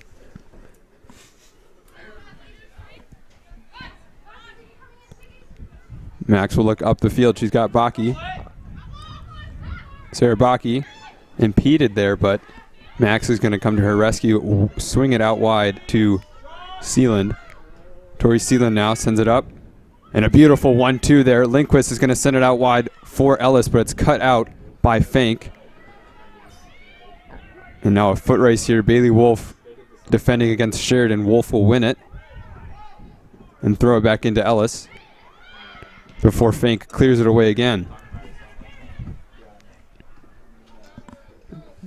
And the Thunder just going to let that one roll out of bounds. Another throw-in here in their own territory. And the assistant referee is going to drag back Sealand even more. So we slowly see this congregation move forward here. The Vikings looking to pin the Thunder down. Guitardo gets there first. Keklik now. Dealt with well. Ball sent inside. And Ketchum is there first. And throws it out wide quickly to Baki. Baki looks up the field, has Oliver. And suddenly there's a lot of space forward for the Thunder as now Lindquist sprinting through. Dvorak coming in to defend. Sophia Lindquist now on the ball. Lindquist cuts outside. Inside now for Lindquist. Can't quite get a cross off. Now Baki. Shot low into the chest of Dvorak before it's played out wide to Max. And here's Blake. And now back out wide to Sarah Baki. Baki is able to get a cross off. It's bobbled. And Ion thought about coming out for that one, but it's initially cleared away by Rossi. Yeah, and the Thunder want to keep the pressure on here as now they're going to take Baki off the line for the throw-in and put her there as a receiver. We'll see if Max goes into her, and she does. Sarah Baki using her strength, shielding off the player. Fink is going to clear it away, though. Now Carney Blake wins it back for the Thunder before it's tipped out of bounds by Camarillo. Max marching up the field to take this throw. Goes for Baki. Baki double team. She's going to be taken out from behind. That's an easy call for the referee. So the Thunder with a decent chance here at the free kick, almost like a corner kick here. Yeah, it's a glorified corner kick, as it's just going to be played a couple yards in from both sides. We'll see Carney Blake stand over it, as she does often for the corner kicks. We've seen her skill there, and we see 5 Thunder players line up along the top of the line. Okay, I don't know if this was intentional here, but Carney Blake, as she was walking over to the ball, tripped a little bit and nudged the ball forward, I think, an extra yard, and now she has a much better angle. I don't know if it was intentional, but if it was, I mean, it's a pretty hilarious play here. So Carney Blake on the ball, taking it here for the Thunder. Sent in, that's going to curl inside, and Fank is forced to clear it. And now we see the goalkeeper, Ian, is down there with some sort of collision. And although Fank was the one to clear that out, the ball will go back to Augustana, as it looks like it'll be a foul on the Thunder. We see the training staff come onto the field now, and the clock will be stopped with 30 minutes and 11 seconds to go. Don, things still tied up here as Ian's now working her way to her feet. But even in the first 15 minutes now, as we see we're entering the 60th minute overall, not much happening, although the Thunder have put a couple nice chances on here to start the second half. Yeah, it's basically the same thing as the first half, but you just have to feel like something's a little bit different. I think on the counterattacks for Wheaton, every time they look up, they have Oliver, and I think just like a foot more of space than they did in the first half. Something is breaking down with this Vikings defense. We've seen a couple better chances here for the Thunder in the second half, but at the same time, the Vikings also had their own best chances so far. So maybe this game, now that it's 0-0, now that we're in the later stages, maybe it's just naturally becoming more offensive, and that's something that both teams and both coaches will have to deal with. Yeah, and Don, I think the one thing that you mentioned is that Augustana's had good chances just like Wheaton's have. The chances have improved on both sides, but on the defensive end, I don't know if that's really because of a breakdown in defense. Augustana's been able to keep their shape so well throughout the night, and that's been what's really kept this game close against the Thunder, is just their ability to, when they need to, pack the box with 6 players. And we're going to see Ian now on her feet. Her goal kick is going to be taken by one of her teammates here with 30 minutes and 11 seconds to go. Yeah, really good to see that Ian was able to get up from that challenge. Easily the best player of the night for the Vikings. But yeah, it looks like here Fank will be taking this free kick as we get play restarted. And the referee will blow the whistle, so we'll get it sent forward. Fank will clear it up. And that ball, I think, goes a little bit farther than the previous goal kicks, as Blake gets involved in the middle. Wolf will win it and send it forward for Molly Thorne. Molly Thorne is going to be able to get it over. Here's Thorne. Thorne coming inside, gets an early shot, and that's not going to go anywhere near the goal. Yeah, and this all happens because she makes a nice turn and the ball bounces over the head of the defender, and Thorne's able to take it out front and fire off a shot. And although it wasn't close, she had just a little bit of daylight there and opted to pull the trigger, and I like that from the Thunder. I think you need that aggressiveness here as things stay tied, as you said, in the later stages of this game. Here's Sigler still on the ball. Baki trying to get involved, but it's sent back to Kramer. And Kramer chased down by Baki. She's just going to send it out of bounds. So the Thunder will take over. Sarah Max with the throw. Goes down the line for Baki. Baki challenged. Great move there from Baki. Gets it back to Max, but Max loses possession. Now Keklik really just has Tomic, if she can get it past Tomic. But of course she can't, and that one's going to be sent back to Sarah Max. And there the foul is going to be called against Max, as this is going to be a free kick for Augustana. Sigler is down after that tackle, and it looks like Max is going to be cautioned here. She's shown the yellow card. Yeah, that's a really good call there from the referee. Obviously, Sarah Max did not mean to make any sort of dangerous tackle there, but the referee was there in a good spot. She saw it. Max got a little bit too much of the player, not enough of the ball there, and it was a pretty good chance for the Vikings. So a good play there from the referee. She's got to make sure that this game stays under control after we had a couple harsh challenges in that first half. So Augustana will have a pretty decent shot here, or cross. We'll look to see Camarillo on the end of it for the Vikings. It'll be interesting to see what she goes for here. Yeah, and Ketchum might be tested for the first time tonight. We'll see as we do see the rest of Augustana's squad minus 3 players. They're lined up right along the top of the 18. There's a 3-person wall for the Thunder, and Camarillo takes a couple steps back. Camarillo now. Ball sent in low. Max gets to it first. Cries of a handball. Ball sent up and cleared away. And Hannah Rossi will be on the end of it here. Sends it out wide. Oliver gets to it first. Throws it upfield. Molly Thorne now. Defended well by Hannah Rossi. Baki now. Goes up for Oliver. And Baki on the end of it. Looks up for Molly Thorne. And Rossi will do well to force that off of Thorne for a goal kick. Yeah, over on the other end, there was cries of handball, and I did see that ball jump after it was off the leg of that Augustana player. Couldn't quite tell in the heat of the moment if it was a hand, but looks like it surely could have been, as the Augustana sideline still not happy with that call. Although they have the ball back now and send it away for a goal kick. Donna, do you have a good angle on that one? Yeah, honestly, I think if it went off any player, it went off of Sarah Max, who just got carded. So, I mean, that could have been really bad for the Thunder. That might have been a penalty and yellow card combo, which would have meant Max went off. But, yeah, just like you, I mean, my angle wasn't really certain. I wouldn't have been able to call that either. Oliver fights for it, and that's sent out of bounds. Thunder with a throw-in again. Max marches up the field to take it.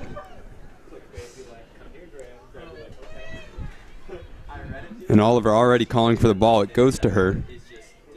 And Oliver double teamed once again. And the Thunder lose possession here, but they should look to pin the Vikings down in this corner. Throw goes over the head of Max, but Max can get on the end of it. Well defended as Tomic sends it up the field. And Dvorak gets there first. Dvorak goes up for Keklik. Lindquist tracking all the way back. And well defended there from Sophia Lindquist. Yeah, it's a good job by her to track all the way back from the center line to cover that up and help Max and Tomic out on that one. It's going to ultimately be out on the Vikings, so the Thunder will get it back. A throw-in coming to Tomic. Yeah, and I really like that play from her as well. It was her mistake that gave away possession, so just tracking back, even though she almost is like a striker, it's a good play from her as Oliver now has it. Good chance from the Thunder here. Oliver trying to get past Fank. Fank wins it, though, and clears it up the field. Looking for Keklik. Now Blake. Oliver has it. Oliver goes out wide to Baki. Baki's going to force that one out of bounds, so another throw in here for the Thunder as we see the introduction here for this game for Sarah Gencarella into the game. She's taken out Molly Thorne. So another offensive threat here. Fresh legs from Gencarella to help aid this Wheaton offense as Max puts it back into play for Baki. Baki goes back to Max. Max tackled well from behind. That's a great tackle there. And still fought for by Max. Max is forward, and Max is going to be tripped up from behind. And she'll win a good free kick here for the Thunder. Yeah, a great one. Is they look like they want to move fast, going out short now. They do. Baki slips as she crosses it in, and Ion will send it out wide. So once again, that precipitation you were talking about, Abram, playing a pretty big factor in this game already. Yeah, and it's staying steady. It hasn't picked up at all, and so that's good. We are able to see it a little bit here on the broadcast. Ion made a smart play on that last one. She was getting ready to put her hands out to catch that ball, but wisely let it go through. She wouldn't want to have it slip through her hands and that corner kick awarded to the Thunder, so the player's certainly aware of it. Foul called here against Baki. Yeah, not sure what that one might have been for. Maybe just getting a little bit too chippy there with her legs, trying to cut in and take that ball away. But nonetheless, it will be a free kick here for the Vikings as Fank lines up to take it. Sent in by Molly Fank. Fought for by Blake. And then finally won by Wolf. Baki will have it out on the wing. She's got an overlapping Wolf, but instead goes up. Gencarella coming in for it. Cleared away by Fank. And a little bit too good of a clearance there, as now it'll go back for a Ketchum goal kick. And with a little break in action here, we look back over the Illinois Wesleyan North Central game. things are looking the same over there. Illinois Wesleyan still has the 1-0 lead. They're a little bit ahead of us in our game here, and so they've just got about 18 minutes left. Illinois Wesleyan, still looking to hold on and move on to the next round. Dvorak charging forward, getting more offensive than we've seen her tonight. It goes to Oliver. Suddenly, not that many players back for the Vikings. Lindquist, if she can move quickly. Blake will go up looking for Giancarella, but once again, it's Fank, who has been so steady in this game, both of the Fank sisters. Sealand's going to do a nice turn there. She does have Jensen Ellis out wide, goes back for Lauren Ketchum. And the ball is finally sent to Ellis. And here's Lindquist. Lindquist turns, gives it back to Ellis. Ellis now has space and goes long. Giancarella chasing after this. Fank right behind her. And Fank just clears it out of bounds. Yep, and that's kind of been the Augustana strategy all night, is if there's a chance there's part of you that wants to try to keep that ball in play and just turn it around and start going the other way. But then just the discipline of this team to send it off the sideline, smart play for them, allows them to reset on defense, get their shape back, and just try to keep defending against this Thunder team.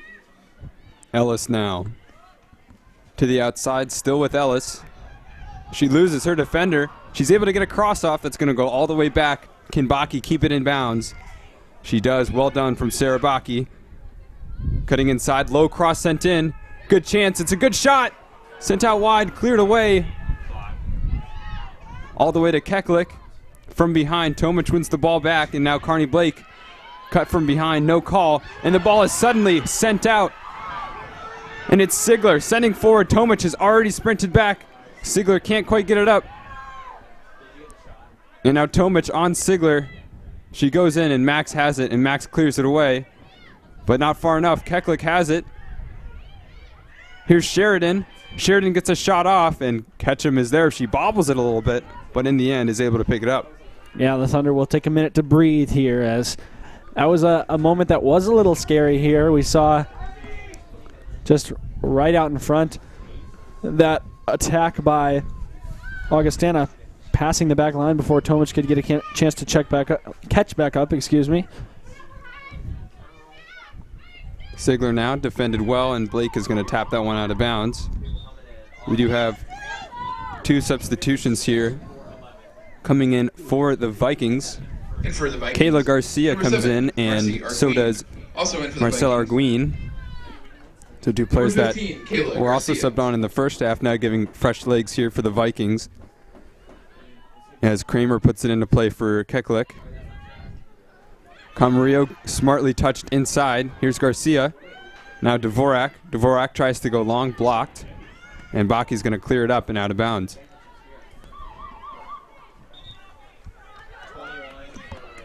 And for Augustana, number 21. And we also see Allison Harvey. Harvey check into the game here for the Vikings. So 3 quick subs here to inject some more energy into this Vikings offense. Ball thrown up. It's going to go over the head of Max. Can Max shield it out of bounds? Keklik is coming in, and well done there from Sarah Max. And now it's a goal kick for the Wheaton Thunder. Yep, a good job by Max, and a good way to clear things out here as Max just uses her body nicely. Now Tomic will take the goal kick with 20 minutes and 27 seconds to go in this half. Things still tied 0-0. Neither team able to score the go-ahead goal. Dvorak gets in front of that one and punts it away. Ketchum will get this and look to play it up the field. Ketchum goes long, looking for Lindquist. Good touch there, Sophia Lindquist. Now Bailey Wolf out wide to Sealand.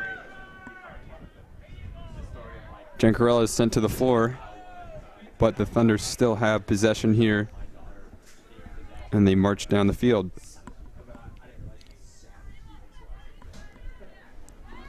Tori Sealand to take this throw in, sends it up over the head of Ellis. And Sheridan gets it off the leg of Wolf there, so the Vikings now with possession and more throw-ins. We haven't yet really seen things ramp up as we maybe thought they would, as things pretty much are the same. Augustana staying disciplined, The Thunder have had their chances but haven't been able to capitalize. And that's why we're still here at 0-0 with only 19 minutes to go. More subs as Taylor Rudin and Molly Thorne check in to the For game. Wheaton, number 8, Taylor Rudin. And Isabel Oliver Returning for Wheaton, number 10, and Molly Carney Thorne. Blake will both take a seat. So Rudin offering some defensive stability, and Molly Thorne coming back in after a couple minutes rest on the bench. Once again, we see Isabel Oliver checked off, similar to the way we did in the first half. She wasn't able to get anything to go tonight in the way that she did against that North Park team. With this Augustana team, obviously a much more stout defense as this one's played up ahead. Arguin has it. She has a runner on the side. It's Keklik. Keklik has an overlapping run and sends it up. Ketchum bobbles it, and it'll go out of bounds for a corner. Yeah, and you hear the Augustana sidelines as you'll see the replay here of Augustana, corner kick. Ketchum just not able to get her hands on it, and this is where at the end of the game you see how Ion has actually been tested throughout and has had to keep those hands ready to stop and hang on to any ball. Ketchum not had as much time to do that so far. Good corner sent in, blocked away by Ketchum. A crucial save there from Lauren Ketchum, but she couldn't hang on to it, and it's played out, but a smart play from Baki. Ketchum with the goal kick. Yeah, that's a good job by Ketchum. That was great to come out and punch that one away, and that's a situation where you don't need to hold on to the ball. You just need to get that one out away from your face, and she does there, and it results in a goal kick. Rudin wins the header, gets it back to Lindquist. And Fank tracking over. Headed forward, Kekelec dispossessed. Can Rudin get on the end of it? She can't, as it's won by Sheridan. Sheridan bursting forward now. Sheridan still on the ball. Gets it back to Harvey, and Harvey, that touch not close enough, and goes out of bounds. Max puts it back into play, and Tomic has time on the ball. She goes long, looking for Lindquist, but won instead by Dvorak. And now Rudin has to defend, but it's sent back, and Ketchum comes out. And Ketchum has to jump on that ball, and what an incredible play there from Arguin coming out of nowhere. Yeah, look at this. You're going to see her on the right side of your screen before anyone of the Thunder does. She's rushing in there, and Ketchum gets a piece of it. Arguin not able to push it up hard enough to get it past a great defensive play made there by Ketchum and the Thunder. But those are the times where Augustana catches you by surprise and almost puts one in. And I think the further this game goes, the closer we get to the end of things here with things still tied, I think Augustana has the advantage. Tomic once again called over to take this goal kick. And I think that's pretty smart. You don't want Ketchum, who's been really cold this entire game, to be taking massive kicks when you can just send it over to a player who's fresh, who's warm like Tomic. You don't want any injuries because of the weather today, any muscle injuries. So smart play there. As now Ellis is on the ball and looks ahead for Thorne. Fink once again gets on the end of it, though, and clears it out of bounds. 15 minutes to go as we tick down.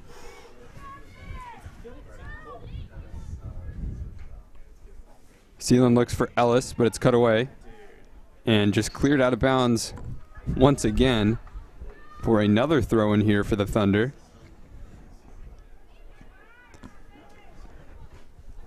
Sealand will take this, throw it up for Ellis. Ellis has it now, and she is turned to the goal. She sends it out wide. Baki forced to track back for it. Baki into the middle. Now Rudin. Rudin goes out wide to Sealand. Sealand able to get it inside, crosses it over. Jen Corella nearly able to flick it. Throws it back to Rudin. And now Baki on the wing. Baki traveling up, crosses it inside. That's a good cross. And nearly on the end of it was Lindquist before it was cleared out of bounds. And now Max and Rudin both will take that ball off of Garcia. Tomic will look forward, looking for Molly Thorne, but it's cleared away to Sealand. And the Thunder just want to keep on the attack here. Put as many shots on as you can. This little bit of rain, snow mix is coming down a little harder now than we've seen it. Could play a little more of an increased role as we get towards the end of this game. Molly Thorne throws it back to Rudin. Rudin goes out wide. Now Baki. Baki still moving forward. Sarah Baki now still has it. And cutting inside. And good defense there from Kramer to get it off of her foot. Goal kick here for the Vikings. Yeah, that's a great job if you're the Vikings to alleviate the pressure of having the Thunder up in your face as they've been for so much of this game, keeping the possession. Although I will say, I think possession's been a little more even this half as compared to the first. The Thunder just had the overwhelming advantage. I think the Thunder is still certainly in the lead in terms of time of possession, but Augustana able to have a little bit more time to breathe, a little more time with the ball, and a couple more chances than we saw in that first half. Max defends it well as Sealand called into action to clear it forward, and now Baki has it. Still a player down for Augustana as Baki is going to send it out of bounds. And Garcia goes down for Augustana, but a couple of really good moments there for the Vikings as they got it forward.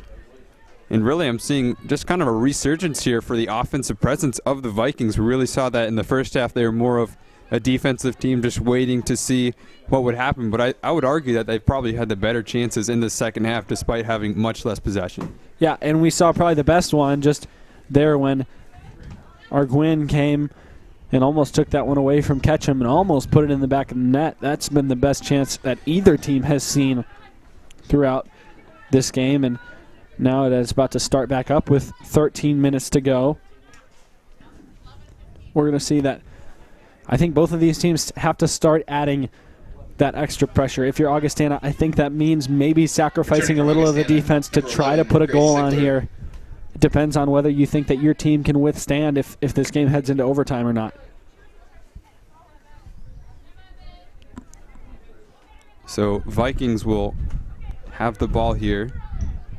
Not sure how it'll be restarted here. I don't know if Sarah Baki intentionally sent that out of bounds to stop play or if she was just tackled out of bounds. So I don't know what'll happen here, but we did see the reintroduction of Lauren Muzalupo, who started the game but hasn't checked in since now, as Rudin sends it forward. Fought forward by Jen Corella. Rudin nearly getting on the end of it. It's Jen Corella again sending it forward for Lindquist, but Fink once again sends it out of bounds. Over in the game between Illinois Wesleyan and North Central. There's only 5 minutes to go, and Illinois Wesleyan still in the lead 1-0, just 5 minutes from advancing to the CCIW Tournament Championship game. Carney Blake back into the game for Bailey Wolf. As that ball never went out of bounds, players paused, but Max was able to play it back to Tomich. And now Sealand goes to Blake. And Ellis goes up the field. Here's Ellis. And now Rudin in the middle. Rudin has space and looks up the field. Jen Corella checking too, but dispossessed by Fink and now cleared up the field by Kramer. Rudin gets on the end of that one, and Max, a good turn there from Sarah Max. Out wide to Baki. Max goes up the field, defended well.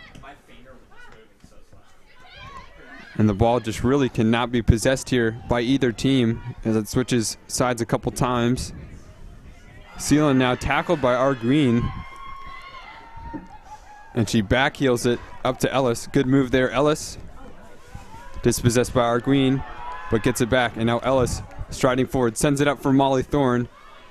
But it looks like Fink will get there first and clear it up out of the field. We're almost down to the 10-minute mark now.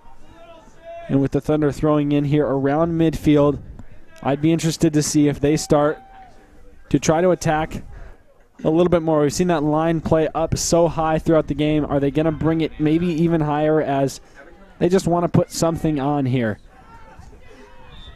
Yeah, that's got to be a foul there coming in. Fink is going to, excuse me, that's Dvorak pushing over, I believe, Lindquist there. And now Carney Blake on the end of it. Now this is pretty far away, but Blake can really turn any free kick into a dangerous opportunity, so This should be good here. Blake sends it in. That's a great ball. Looking for Jen Corella. It's cleared away by Fank. And then finally send ahead to Musalupo. Musalupo gives it out to Sigler, and Sigler sends it out. Max is in a foot race with Musalupo. She will win it and go back to Ketchum. Ketchum clears it up to Blake. And now it's Sarah Max with time and space on the wing. She gives it away to Sheridan, and now Musalupo has it. In the middle, Arguin has it, tries to chip it around Tomic, but Tomic once again defending well. Ellis has it and goes up the wing to Thorne. Thorne with that burst of speed. Can she get past Fank? Nearly there, but Fank wins that encounter and clears it upfield for Rudin to head it, but it can't get past Arguin. And now Arguin has it for the Vikings, sent up ahead, and that one will just trickle through Musalupo's legs, and Seelan will collect it on the side and go back to Tomic. Motioning for a long ball, but goes short to Rudin. And now in a pocket of space is Thorne. Thorne can turn here and go. Crosses it out wide to Sarah Baki. Baki has it now. She's got to get past Kramer.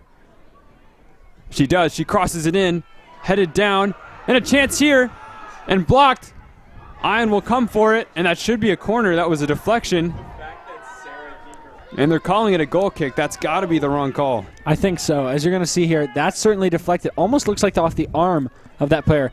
Now, are they going to say that Jen Corella got a touch down there on the goal line? I don't think she did. I had no indication that she did. Of course, the referee down in the field there, closer than we are, but that's a big call with only 8 minutes left in this game. Ion will send it forward, and now the Vikings will control. That ball's going to be floated over Max. Sigler somehow in a really good position now on Max. Crosses it in. Can Ketchum get there? She does, and she gets some secure hands on it as well. Yep, and that's a good dive. That's full extension, full layout from Lauren Ketchum, and reaches out over her head and corrals that ball in. Wasn't a shot, it was a cross there, but Ketchum cut it off from getting to the other side, getting behind her, and there where that could easily be put in past. Good move from Jen Corella, keeps possession. And now Blake sends it forward for Lindquist, who still has it, and goes back to Sarah Baki. Baki now. Nowhere to go for Sarah Baki. Tries to get forward, but Kramer puts the touch in. Good defense there. As we see some subs lining up. Carissa Guittardo back into the game for the Vikings, as well as Hannah Max checking back in for the Thunder. And we've talked all night about the good defense of Augustana, and they've been great across the board, but they've especially been good on Baki and on Oliver and on Ellis as well, as they know those are focal points for this Thunder offense. They've done a good job defending those three players throughout the night. Cross blocked and then sent off of the chest of Baki into pressure. Musalupo has it now. Looks back for Harvey. Hannah Max now on Dvorak, and Dvorak clears it up towards Sealand, who is forced to sprint back. And Sealand goes all the way back for Ketchum. It's a dangerous ball back to Lauren Ketchum, who calmly controls it and clears it up the field.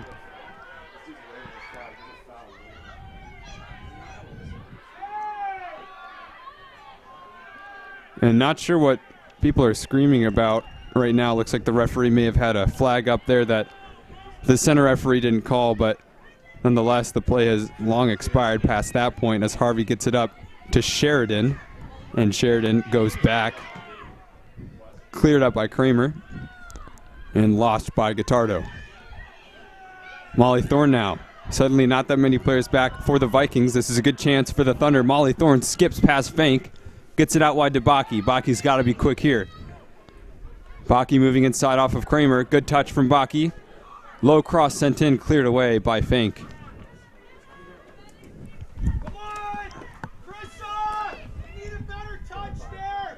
6 minutes now to go as Max throws in. First touch by Augustana, but now Baki has it. Blake sends it up. It's going to be headed backwards. Good chance here. Shot goes in. What a save from Ion! And that ball is cleared away. That's incredible, and that could be a game-saving save from Ion. Look at this. It goes over the head of the defender. And their Lindquist is poised to put this one in. Ion just able to punch it away as she went near post. Incredible reaction time from Sydney Ion to keep things clean here. 0-0 with 5.5 to go. Easily the best chance of the game for either of these teams. Ion keeping the Vikings in this game right now. They have the throw in here. They do have possession, but they give it away. Rudin looks up the field for Lindquist. Lindquist has it, skates past a couple players, and now Molly Thorne on the wing. Thorne still with it. Finally cleared away by Fink. Now the Vikings looking to get it up the field, but they send it out wide instead. Sealand will collect this throw. Sealand goes up. Has Lindquist, who goes all the way back to Tomic. Look at how high this line is from the Thunder. They're just really in that offensive mindset right now as Jen Corella goes out wide. First touch by Lindquist goes to the outside. Here's Sophia Lindquist. Dispossessed, a great tackle there from Fink here for the Vikings, but the Thunder do have a corner. We saw one time earlier in this game where Carney Blake took a corner. She played it up high, and that gave the Thunder their best chance on a corner tonight. We've seen them go low a couple times. We'll see what she opts to do here.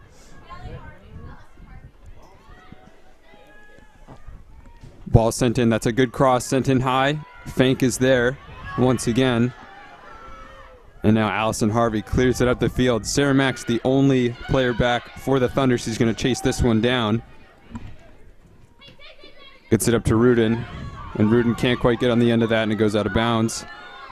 As we see some subs back into the game here for the Thunder. Cameron Kekulek checks back into the game, and so does Camarillo. So some starters here for the Vikings.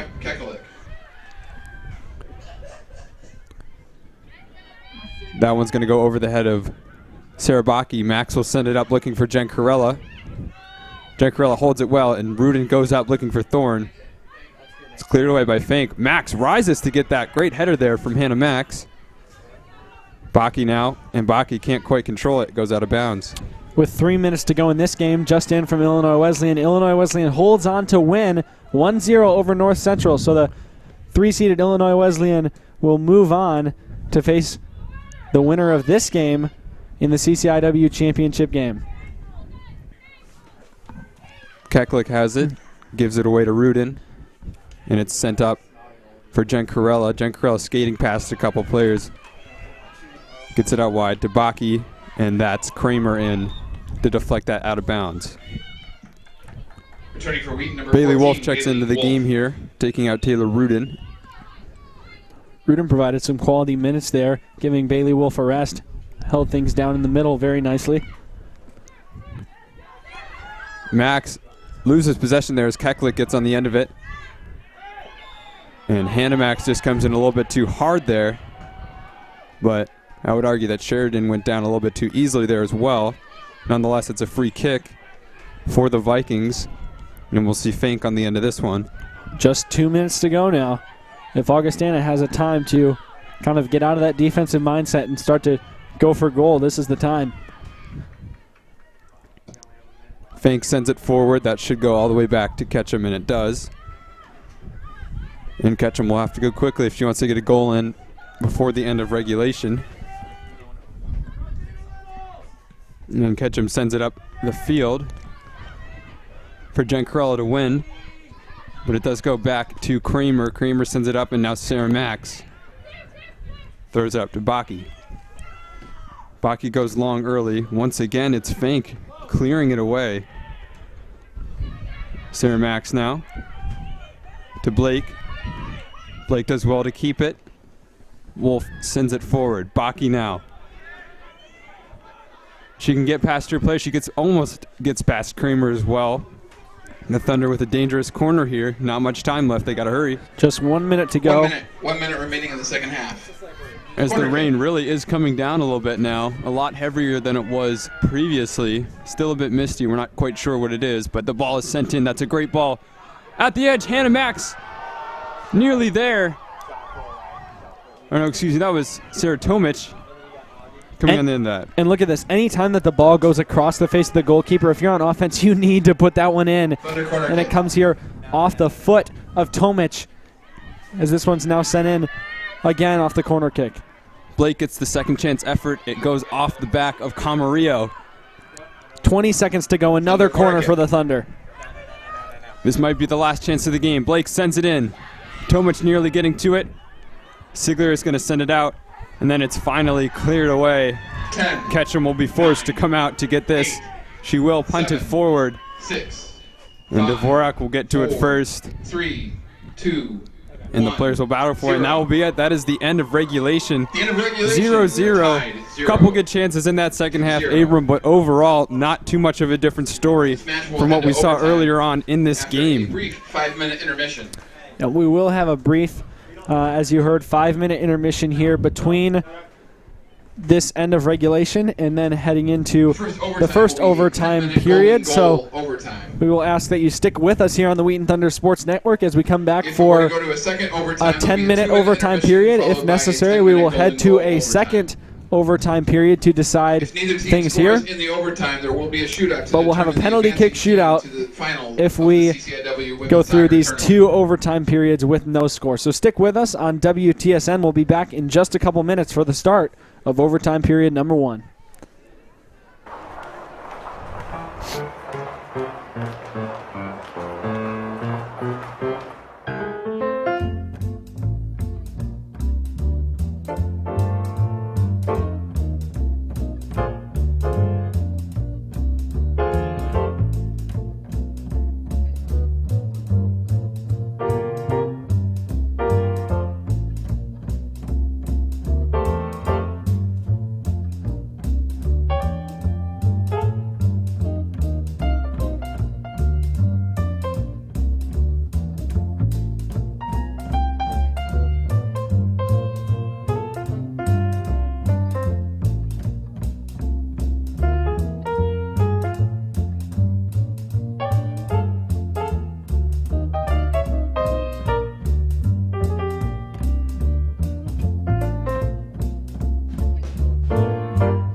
off with the first overtime period here at Joe Bean Stadium. That rain we were talking about has turned into snow. And we were hearing about, during that brief intermission, 30 degrees, feels like 26. So these players right now under some pretty harsh conditions here on this field, but they don't want to leave, Abram. 0-0 here. No score, but of course, golden goal in these overtime periods. First goal will end it, and if nothing happens, we will go to penalty kicks in this game. That ball is going to be sent through, and Tomic is going to come and rescue it and send it out to Sealand. And we were talking between the break, Don and I, that this is the third of the last 4 games here at Joe Bean Stadium to head into overtime. We've seen 2 ties already, hoping that the Thunder can get things going and get a win here in the 3rd overtime period we've seen in just this week. Lindquist nearly through there. Ion once again has easily been the best player, I think, on both sides in this game. She's had a couple of big saves, including that one against Lindquist to end that second half period. Blake gets involved there and throws it out to Ellis. Ellis is going to try and get things going, go up to Oliver. She gets the ball back, but the ball is poked away. Cleared up. Only as far as Wolf. Once again, the Vikings under pressure, but they have so many players back that it really doesn't matter. As Baki, stretching forward, is defended by 2 players there, tries to get on the end of it before it's cleared out of bounds. Or excuse me, not out of bounds, only as far as Sealand, who comes over to collect and tries to play a vertical ball through to Ellis, but that goes out. We see Isabel Oliver in the game once again. So after taking a break towards the end of the first half, and then at the end of the second half, she's back here for regulation. Hannah Rossi here being urged by the referee to get this thing started, so it's pretty clear what Augustana's game plan is going to be, Abram. They really just have to hold on, hope that this gets to penalty kicks. And honestly, they've been doing a great job of that so far, so it's not really out of the question. Yeah, no, they've shown they can hold for 90. What's 20 more? Oliver plays it back to Wolf. Wolf defended really well from Sheridan. That was a great tackle there. As Blake now looks to go back. Skip Sealand goes to Tomic, and now Tomic clears it upfield before it's sent out of bounds by Sheridan. Tori Sealand will take this throw. Up for Ellis. Ellis goes back to Sealand before it's sent up. Oliver gets there first, but it's sent out to Camarillo, and then Fank will just clear it up the field. She does have the run of Sigler. Sigler still chasing down Sarah Max, who goes back to Ketchum, and Ketchum's going to blast this one out to the wing. Blake looking upfield. Header is won, but sent into the middle to Bailey Wolf. And now Ellis is on the end of it and goes out wide to Sealand. Sealand looks upfield. She has Molly Thorne. Now Ellis has some space. Ellis can get a shot off. She goes low, and Ion dives to get to that ball. Good save there from Sydney Ion. Yeah, another good save from Ion, and she's having a game right now as Ellis has this one. I think it's going to bounce in twice before it does get to her, and she's able to get fingertips on it. Might even bounce off her head there, but using her full body to block that one and ultimately getting on top of that ball to secure the save. Sigler could be through here. Sarah Max has to rise to get that ball. Blake can't rip it back. Sigler falls to ground, and it's cleared away by Sealand. Sealand now has it. Sends it upfield. Fank is there, though, and Fank clears it up only as far as Ellis. And Ellis goes forward, is blocked out of bounds by Guittardo. And here's Ellis on the wing. She'll give it up to Sealand to take this throw. 5.5 minutes to go in the overtime period, and we haven't seen much anything other than that shot just by Ellis. Guittardo wins it back from Ellis and goes back to Fink. Fink is going to send it up. Sealand's got to get this ball and heads it out of bounds. Guittardo throws it up and dispossessed of the ball, but she keeps it and throws it back to Rossi. And Ellis plays it off of the leg of Camarillo and keeps possession. Wind is still howling. Snow is still falling, but the wind has shifted directions. It's blowing almost parallel with this center line now, coming straight at us here in the press box from the stands. Maybe not affecting goal kicks as much. Guitardo into the middle. Sheridan. Looks like it went off of her arm there, but nothing called. And Max has it now. She'll swing it out wide to Baki. And Baki being encouraged by the crowd to take him on. She does go into the middle, and now Bailey Wolf has it. Wolf finds Thorne. Thorne, good move there. She frees up some space. That shot is blocked. But the clearance is poor. It goes to Ellis. Ellis dances into the middle, trying to get on her left foot. Still going is Ellis. And Ellis can get it around Rossi here. Defended well in the end, and Rossi's going to concede a corner. Yeah, that's Rossi just matching up one-on-one with Ellis. And although Ellis looked like she had a step on her each time, Rossi just kept her hips square and ultimately able to poke that one out. Though you don't love giving up a corner kick, it's better than giving Jensen Ellis an open shot from that close to the goal. Carney Blake with yet another corner. This one comes in low, and the header is won initially by Guitardo. Baki now on the wrong side of the field gives it up to Wolf. Parisi in an advanced position sends it up to Oliver. Oliver still with the ball, gets a shot in, and that one's controlled by Ion. Yeah, Ion's had so much more work in this game than Ketchum has. I wonder if things do make their way to penalty kick here, if that's going to be a big advantage for Ion, as she's had to deal with the wet ball all throughout this second half and now into overtime, and she's generally just more warmed up than Ketchum is. Tomic will go long. But the ball is now won by Sigler. Sigler looks forward for Kekelec. Kekelec could be through here. And Ketchum smartly comes out of goal to clear that one away. And suddenly Thorne is through, trying to get it past Fink. She still is on the ball.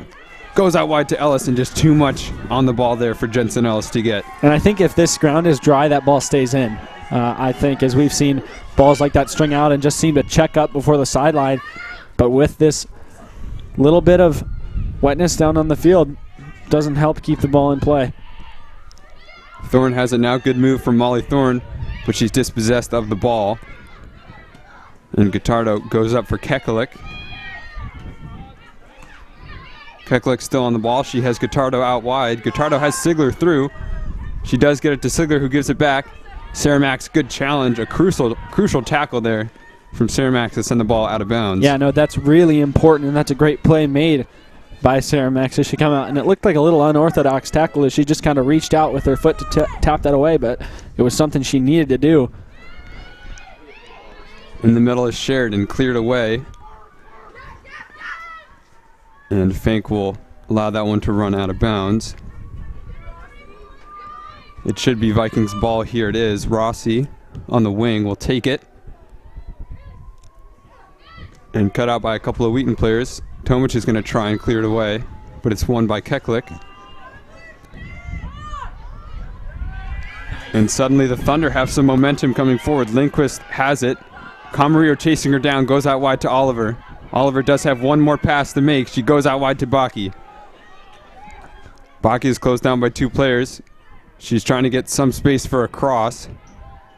And it's finally poked out of bounds. 1 minute remaining in the first And a good overtime. job to poke that one out on the throw-in side rather than the corner kick side. Blake back to Sarah Max. 45 seconds to go. What a beautiful ball there from Bailey Wolf. Baki has it. She does cross it in. And it looks like that one went out of bounds before it could do any damage, so Ion will collect here for a goal kick. With 35 seconds to go, I would be surprised to see Augustana try to play quickly here, as I think they're just going to try to control possession and run out the time in this first overtime period if they can. Blake tried to send it up. 20 seconds now. But it's Sheridan to clear it forward. If the Thunder want one more chance, they do need to get it up now. 10, as 9, Sheridan 8, sends it out of bounds, 6, and that will do 5, it here for this 4, first overtime period. So 2, 0-0. 0. And the conditions, Abram, just getting worse in this game. Yeah, there was certainly a point where we thought we could get out of this game without having to deal with any snow or deal with anything like that, but the temperatures have continued to drop. The snow now is falling and the wind is blowing, and so as it is 0-0 still, we will head into this second overtime period, and you can see out there on your screen in the green top, that's Lauren Ketchum running a little bit, trying to stay warm, and all eyes will be on her if this heads into penalty kicks, but we've got one more overtime period of 10 minutes. Don, did you see any team with the advantage in that last overtime? I mean, we've seen really just a continuation of the game script. Wheaton dominating possession, but really did they get too many chances in that overtime period? And that's just going to be the story of the game if this does go to penalty kicks. And I really like that point you brought up. Lauren Ketchum has really just been chilling in goal this whole time. Meanwhile, Sydney Ion has been on her feet. She's been active. She's been making saves. If this does go to penalty kicks, like you said, I would give the advantage to Augustana. It's just a short 2-minute intermission between this first overtime period and the second. So the Thunder look like they're already out on the field, but multiple players on both sides here getting stretched out by other members of their team, trying to get ready for this second overtime period. And I will say that both of these teams have stuck pretty closely with their starting lineup, subbing in and out a couple players, but a lot of these players we've seen go the distance for now all 100 minutes of this one. Yeah, I mean, there's several players on both sides of the team that have played this whole game in really poor conditions, and that's where cramps start coming in. That's where hydration starts coming into play. Not just your level of fitness, but how well you're keeping your body energized. This is the last 10 minutes of the game. For one of these teams, it's going to be the last 10 minutes of their season. Wheaton will start with the ball here. And we see some fans even up on their feet in the stands, and they're still here, and they're cheering these teams on, as I'm sure they want things to end just as quickly. So Oliver gets it started by playing back to Blake.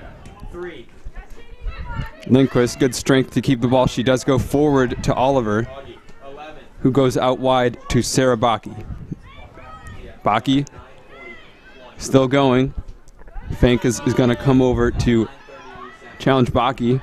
Baki gets in the middle of that. Somehow on the end of the ball again. She goes to ground, and the ball is sent out of bounds here for Sarah Max to throw in.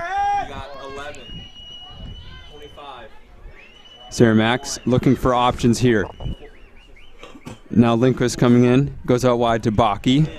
Baki sends it in off the head of Dvorak before it's cleared away by Fink. And now Keklik has it on the end of her foot, but it's cleared nearly by Tomic, finally by Tomic, out to Carney Blake. First touch is out wide. And it's out to Baki. Baki almost let that one get away from her before she's shoved to ground by Fink. Yeah, and Don, we talked about Ion and how good she's been. We talked about the defense as a whole and how good it's been. I think the Fank sisters have been a huge part of that, as we've seen them all over the field, and you've been calling their name so much tonight. They've had an exceptional showing here as well. Yeah, just two tall, strong center backs. It's so crucial for the style of play Augustana is going for right now. They can win any head ball. They can clear any ball away. And just like you said, they've been very crucial. And here Carney Blake on the free kick after one of the Fink sisters threw down Sarah Baki. So Blake here on the end of this one. She's going to send it in high. One initially by the Vikings before it's sent out wide. Can Lindquist get there? She can't. And that's going to be a goal kick here for Sydney Ion. As the teams march down the field, Ion's going to take plenty of time here to restart this. And it looks like it's actually going to be an offsides call. Once again, I think you can see Augustana's in no hurry. So Fink will come over to take this one. As actually Sarah Baki's shoe right now is getting tied by Kramer, so I think that's a pretty great moment of sportsmanship right there. Obviously these players, their hands are probably too cold to tie a shoe, so that's pretty great to see. And that one's going to be sent out of bounds for the Vikings to throw it in. Kramer goes into Keklik. Wolf tries to get it upfield, but it's cleared away by Sheridan. And now Tori Seelan with an attacking mindset right now gets it ahead. Cries of a foul there, but Sealand gets up, no complaints there, and is able to find Jensen Ellis. And now down the line, Molly Thorne has it. Molly Thorne cuts inside. Thorne is going to chip it through. Gets to Carney Blake, and Blake is forced to go back to Max. Max now goes out wide to Sarah Bakke, and Bakke, still with it, goes in for Blake. Blake is going to try a shot here. She gets it up to Oliver. Oliver is going to head it. Oh, and what a chance there for Isabel Oliver. Yeah, and wow, Carney Blake lines this one up. It's on frame. It's right there. Isabel Oliver steps in front to try to head this one in, and instead she redirects it off frame well outside of the goal. And I don't think she recognized how much time she had. I mean, obviously it would have been a tough play, but I feel like she could have chested that, brought it to ground. But obviously we have a better view here. In the press box, she might have thought that there were other players around her as Ketchum comes out to collect this ball. Now just 6 minutes to go here in our second overtime. Ketchum looks upfield. Dvorak is there first and wins the strength battle with Lindquist. Bakke comes over to help out her teammate, and it goes through to Wolf, who clears it back to Tomic. Wolf on the end of it again. Now Blake, and Blake goes to Sarah Max. Blake looks up the field, but it's cut away, and then Max is forced to clear it out of bounds. So the Vikings with a little bit more offensive pressure right now, moving forward. Kramer sends it up to Kekalik, and that ball is just going to bounce out of bounds. Put into play here, Sarah Tomic clears it up, looking for Oliver. Oliver gets there first, is trying to get it back to Lindquist, and Blake sends it up a little bit too outside, and the Vikings once again with the throw-in. I think you're spot on in what you just said, Don. I think this Augustana team is looking a little better on offense here in this second overtime, as they're even bringing their line up a little higher here, and now the referee will blow the whistle, and the Thunder will get a free kick with 4:50 to go. Blake is on the end of this one. She should send it in. Looks like she wants people to get forward. Ball is just outside of the box. Wolf gets there first. And she goes back to Sarah Max, and now Tomic is on it. Sealand. Now Jensen Ellis. Jensen Ellis has space in front of her. Goes out wide to Molly Thorne. Thorne into the middle. Bobbled there. Lindquist has a shot, and low and wide there from Lindquist.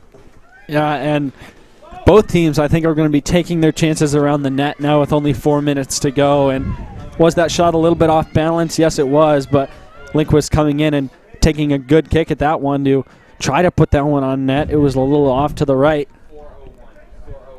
Now made contact with the ball at 4 minutes to go. Ellis has a good chance here. Goes out wide. Oliver. A good chance. Oliver goes low. Ion is there to save it. And another great save. This one on a one-on-one. Look at this. Oliver's right here, and there is a late arriving defender, but Ion just stays strong, stays on her line, and takes that one in right to her chest. Carney Blake wins that header, and now she's called into action again. Great turn there from Oliver. Can she get it up past Fank? Molly Fank puts in the tackle and sends it out of bounds for a Wheaton throw. What are we doing right here? Throw in. Okay, you got it. Bakke to Oliver. Oliver is able to spin. Crosses it in. That's a good chance. And she just can't quite get to it. That's the second time we've seen it now where the ball crosses the face of the goalkeeper, travels the distance of the box across the width. And this time, Sophia Lindquist even closer than she was last time to getting a foot on that ball. But just not there, as now you see her stretching out there on the ground. Referee will ask to stop the clock. And it'll be stopped here at 2:51 to go. And we just saw the return of Lauren Muzalupo. So she will be subbed into the midfield here for the Vikings as they just try to get all the energy they can for these last couple of minutes. Sydney Ion will look to clear this away from pressure with this goal kick. And it goes low, and it's won by Blake, but it goes through her legs. Kekalik has a good chance. but she can't get it past Max, and Max goes out wide. And here's Baki. Baki plays a vertical ball looking for Isabel Oliver, and Oliver forces Fank to concede the throw. Now here's Carney Blake. Blake moving inside, looks for Baki, but it goes out wide to Max. Here's Bailey Wolf. Wolf is able to pivot and gives it up to Tomic. Tomic out wide. Here's Sealand. Sealand is going to cross it in early. It's won by Fank and hit out to Muzalupo. Muzalupo goes long. Max comes back for the tackle, but it's Sigler. Sigler goes early and throws it in, and here's Ketchum coming in to grab that ball. And Ketchum is there, sure-handed to hold on to that one, and now she'll take a little time as the clock is down below 2 minutes. We're at 1:45. Beautiful touch from Lindquist, keeps the ball in the Thunder possession. Sealand looking to attack. She's put under pressure there and has to go all the way back. Guitardo was there looking to intercept. And Ketchum goes out wide. Here's Sarah Max. Max has options. She goes in the middle. Bailey Wolf does have space in front of her. She goes up and has Jensen Ellis. Ellis is able to turn and flies it over. Here's Molly Thorne. Thorne has Lindquist through, if she can just get it to her. And she can't quite get it past Anna Fank, and that's sent out of bounds. And a good chance there wasted there. 1 minute. You're right, Don. As Lindquist was right there, and Thorne had two players in front of her. She couldn't really, I don't think, got a sight line on the Lindquist, a place to connect that pass to. Now that we're down below a minute, we're at 50 seconds. Blake looks to go outside. Carney Blake's pass is cut off by Kramer. As now Sigler chased down by Sarah Max. Sigler still with the ball, and Max finally puts in a tackle and it goes out of bounds. But the Vikings in no hurry to take this throw, and as they make two more substitutions, Harvey and Sheridan back into the game. For Augustana, Maeve Sheridan, number 10. As the time continues to run down on this clock. Down to 20 seconds now. Put back into play by Kramer. It's 15. And Keklik is going to play back to Baki. Baki tries to get it up. 10. And Tomic is finally going to clear it 7, up the field. Oliver 6, 5, gets it forward 4, to Thorne. 3. Thorne goes out 2, wide to Ellis, and 1, that will be it 0. for regulation here and double overtime. And Two Abram, overtimes. we're in penalty This game kicks. will Wow, officially be Don. called a 0-0 tie. We are not. We're now headed We are to shocked at how penalty kick shootout this one to has determine turned the out. advancing team in We the CCIW tournament. are really just, in shock's the best word. I think as we came into this game from the start, we saw two teams, an Augustana team and a Wheaton team, two very talented teams, but the Thunder certainly have been the better team throughout the season. They've got the better record in the CCIW. They had the better one-on-one matchup as they beat Augustana 2-0 when they were over at their place. And now coming out into this game, Augustana has excelled, and they've played well past their ability. And all credit to them to be able to hold this Thunder team to no goals throughout this year, as they've scored 49 on the year so far. On the Thunder side, I would say the tail of the tape has been some missed opportunities. And the Thunder, I don't think by any means have played bad. They've played good defense against Augustana as well, not really allowing Augustana any breathing room at all. But at the same time, they've had more chances up on the net. They've had really good opportunities to send things in, and they haven't been able to do so. Part of that's just due to the great job of Sydney Ion tonight, and she's been stellar so far. We'll see if she carries that into penalty kicks. Yeah, I mean, you absolutely have to give the Augustana coaching staff credit. They came in here with a plan, and they just did incredibly well to deal with this attacking onslaught. As you said, 49 goals on the season here for the Thunder, but no goals tonight. And Augustana really thriving off of the play of Sydney Ion and then the Fank sisters anchoring that center back pairing.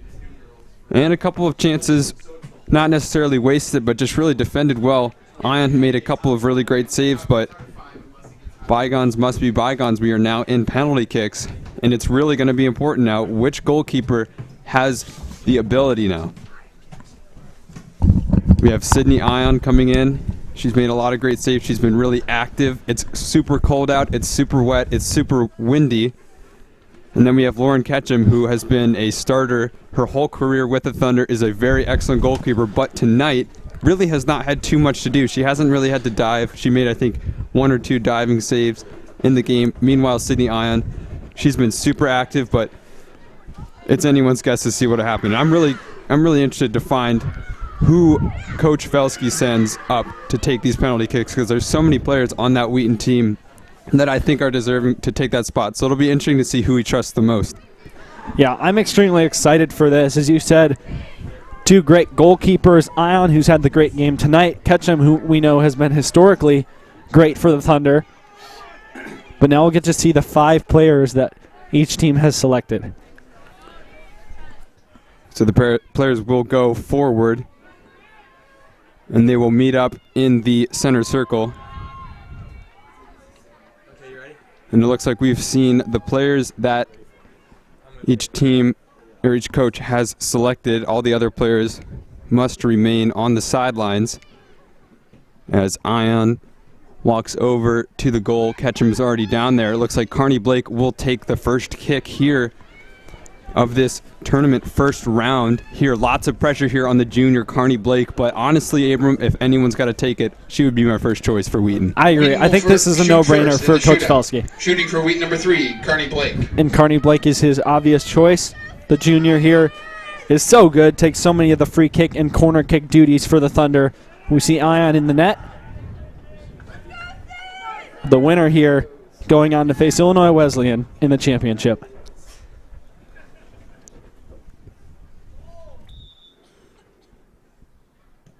First kick, perfect penalty, perfectly placed there from Carney Blake.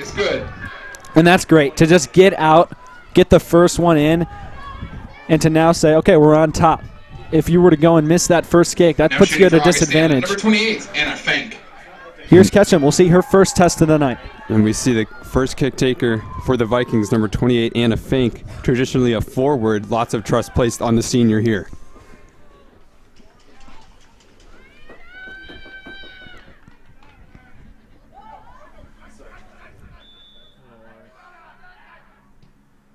Ketchum guessed right, but wasn't able to get there. Great penalty from Anna Fink. And two almost carbon copy shots. The first one from Blake goes to the right. Shooting for Wheaton number 16, the one from Sarah Fank Baki. goes to the left. Here's Baki up for Wheaton's second try.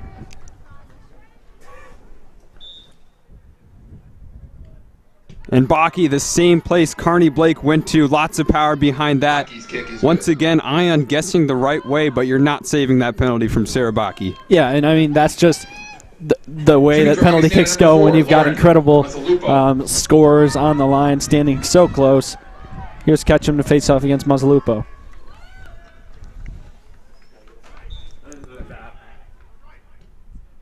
Mazzalupo, good finish there, misdirecting Ketchum. Yeah, kick is good. and that time Ketchum did not guess correct. It's now 2-2. We see Taylor Rudin brought up. Taylor Rudin. Very interesting here. Not a player that Felsky has given a lot of minutes to, but we'll look to see what she does.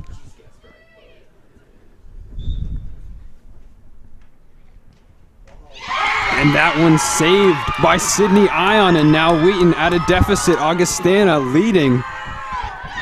Huge save by Ion. She guessed right, and this time she came up with it. Diving to her right, deflecting that ball out, and giving Augustana the advantage. Sandra Camarillo. Can Camarillo take it here? Can she bring Augustana one step closer to the final?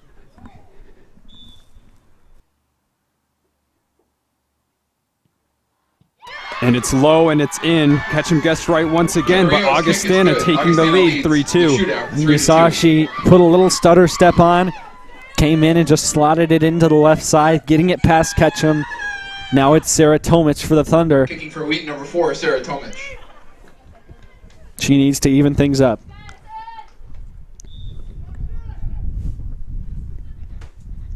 And Tomich is going to send this one wide. Ion didn't have to move to save that one. And this could seal the deal for Augustana. Kicking for Augustana, And it's number Grace 11, Sigler. Grace Sigler. She had that great chance earlier on in this game. This is the kick that could send her team to the final to face Illinois Wesleyan.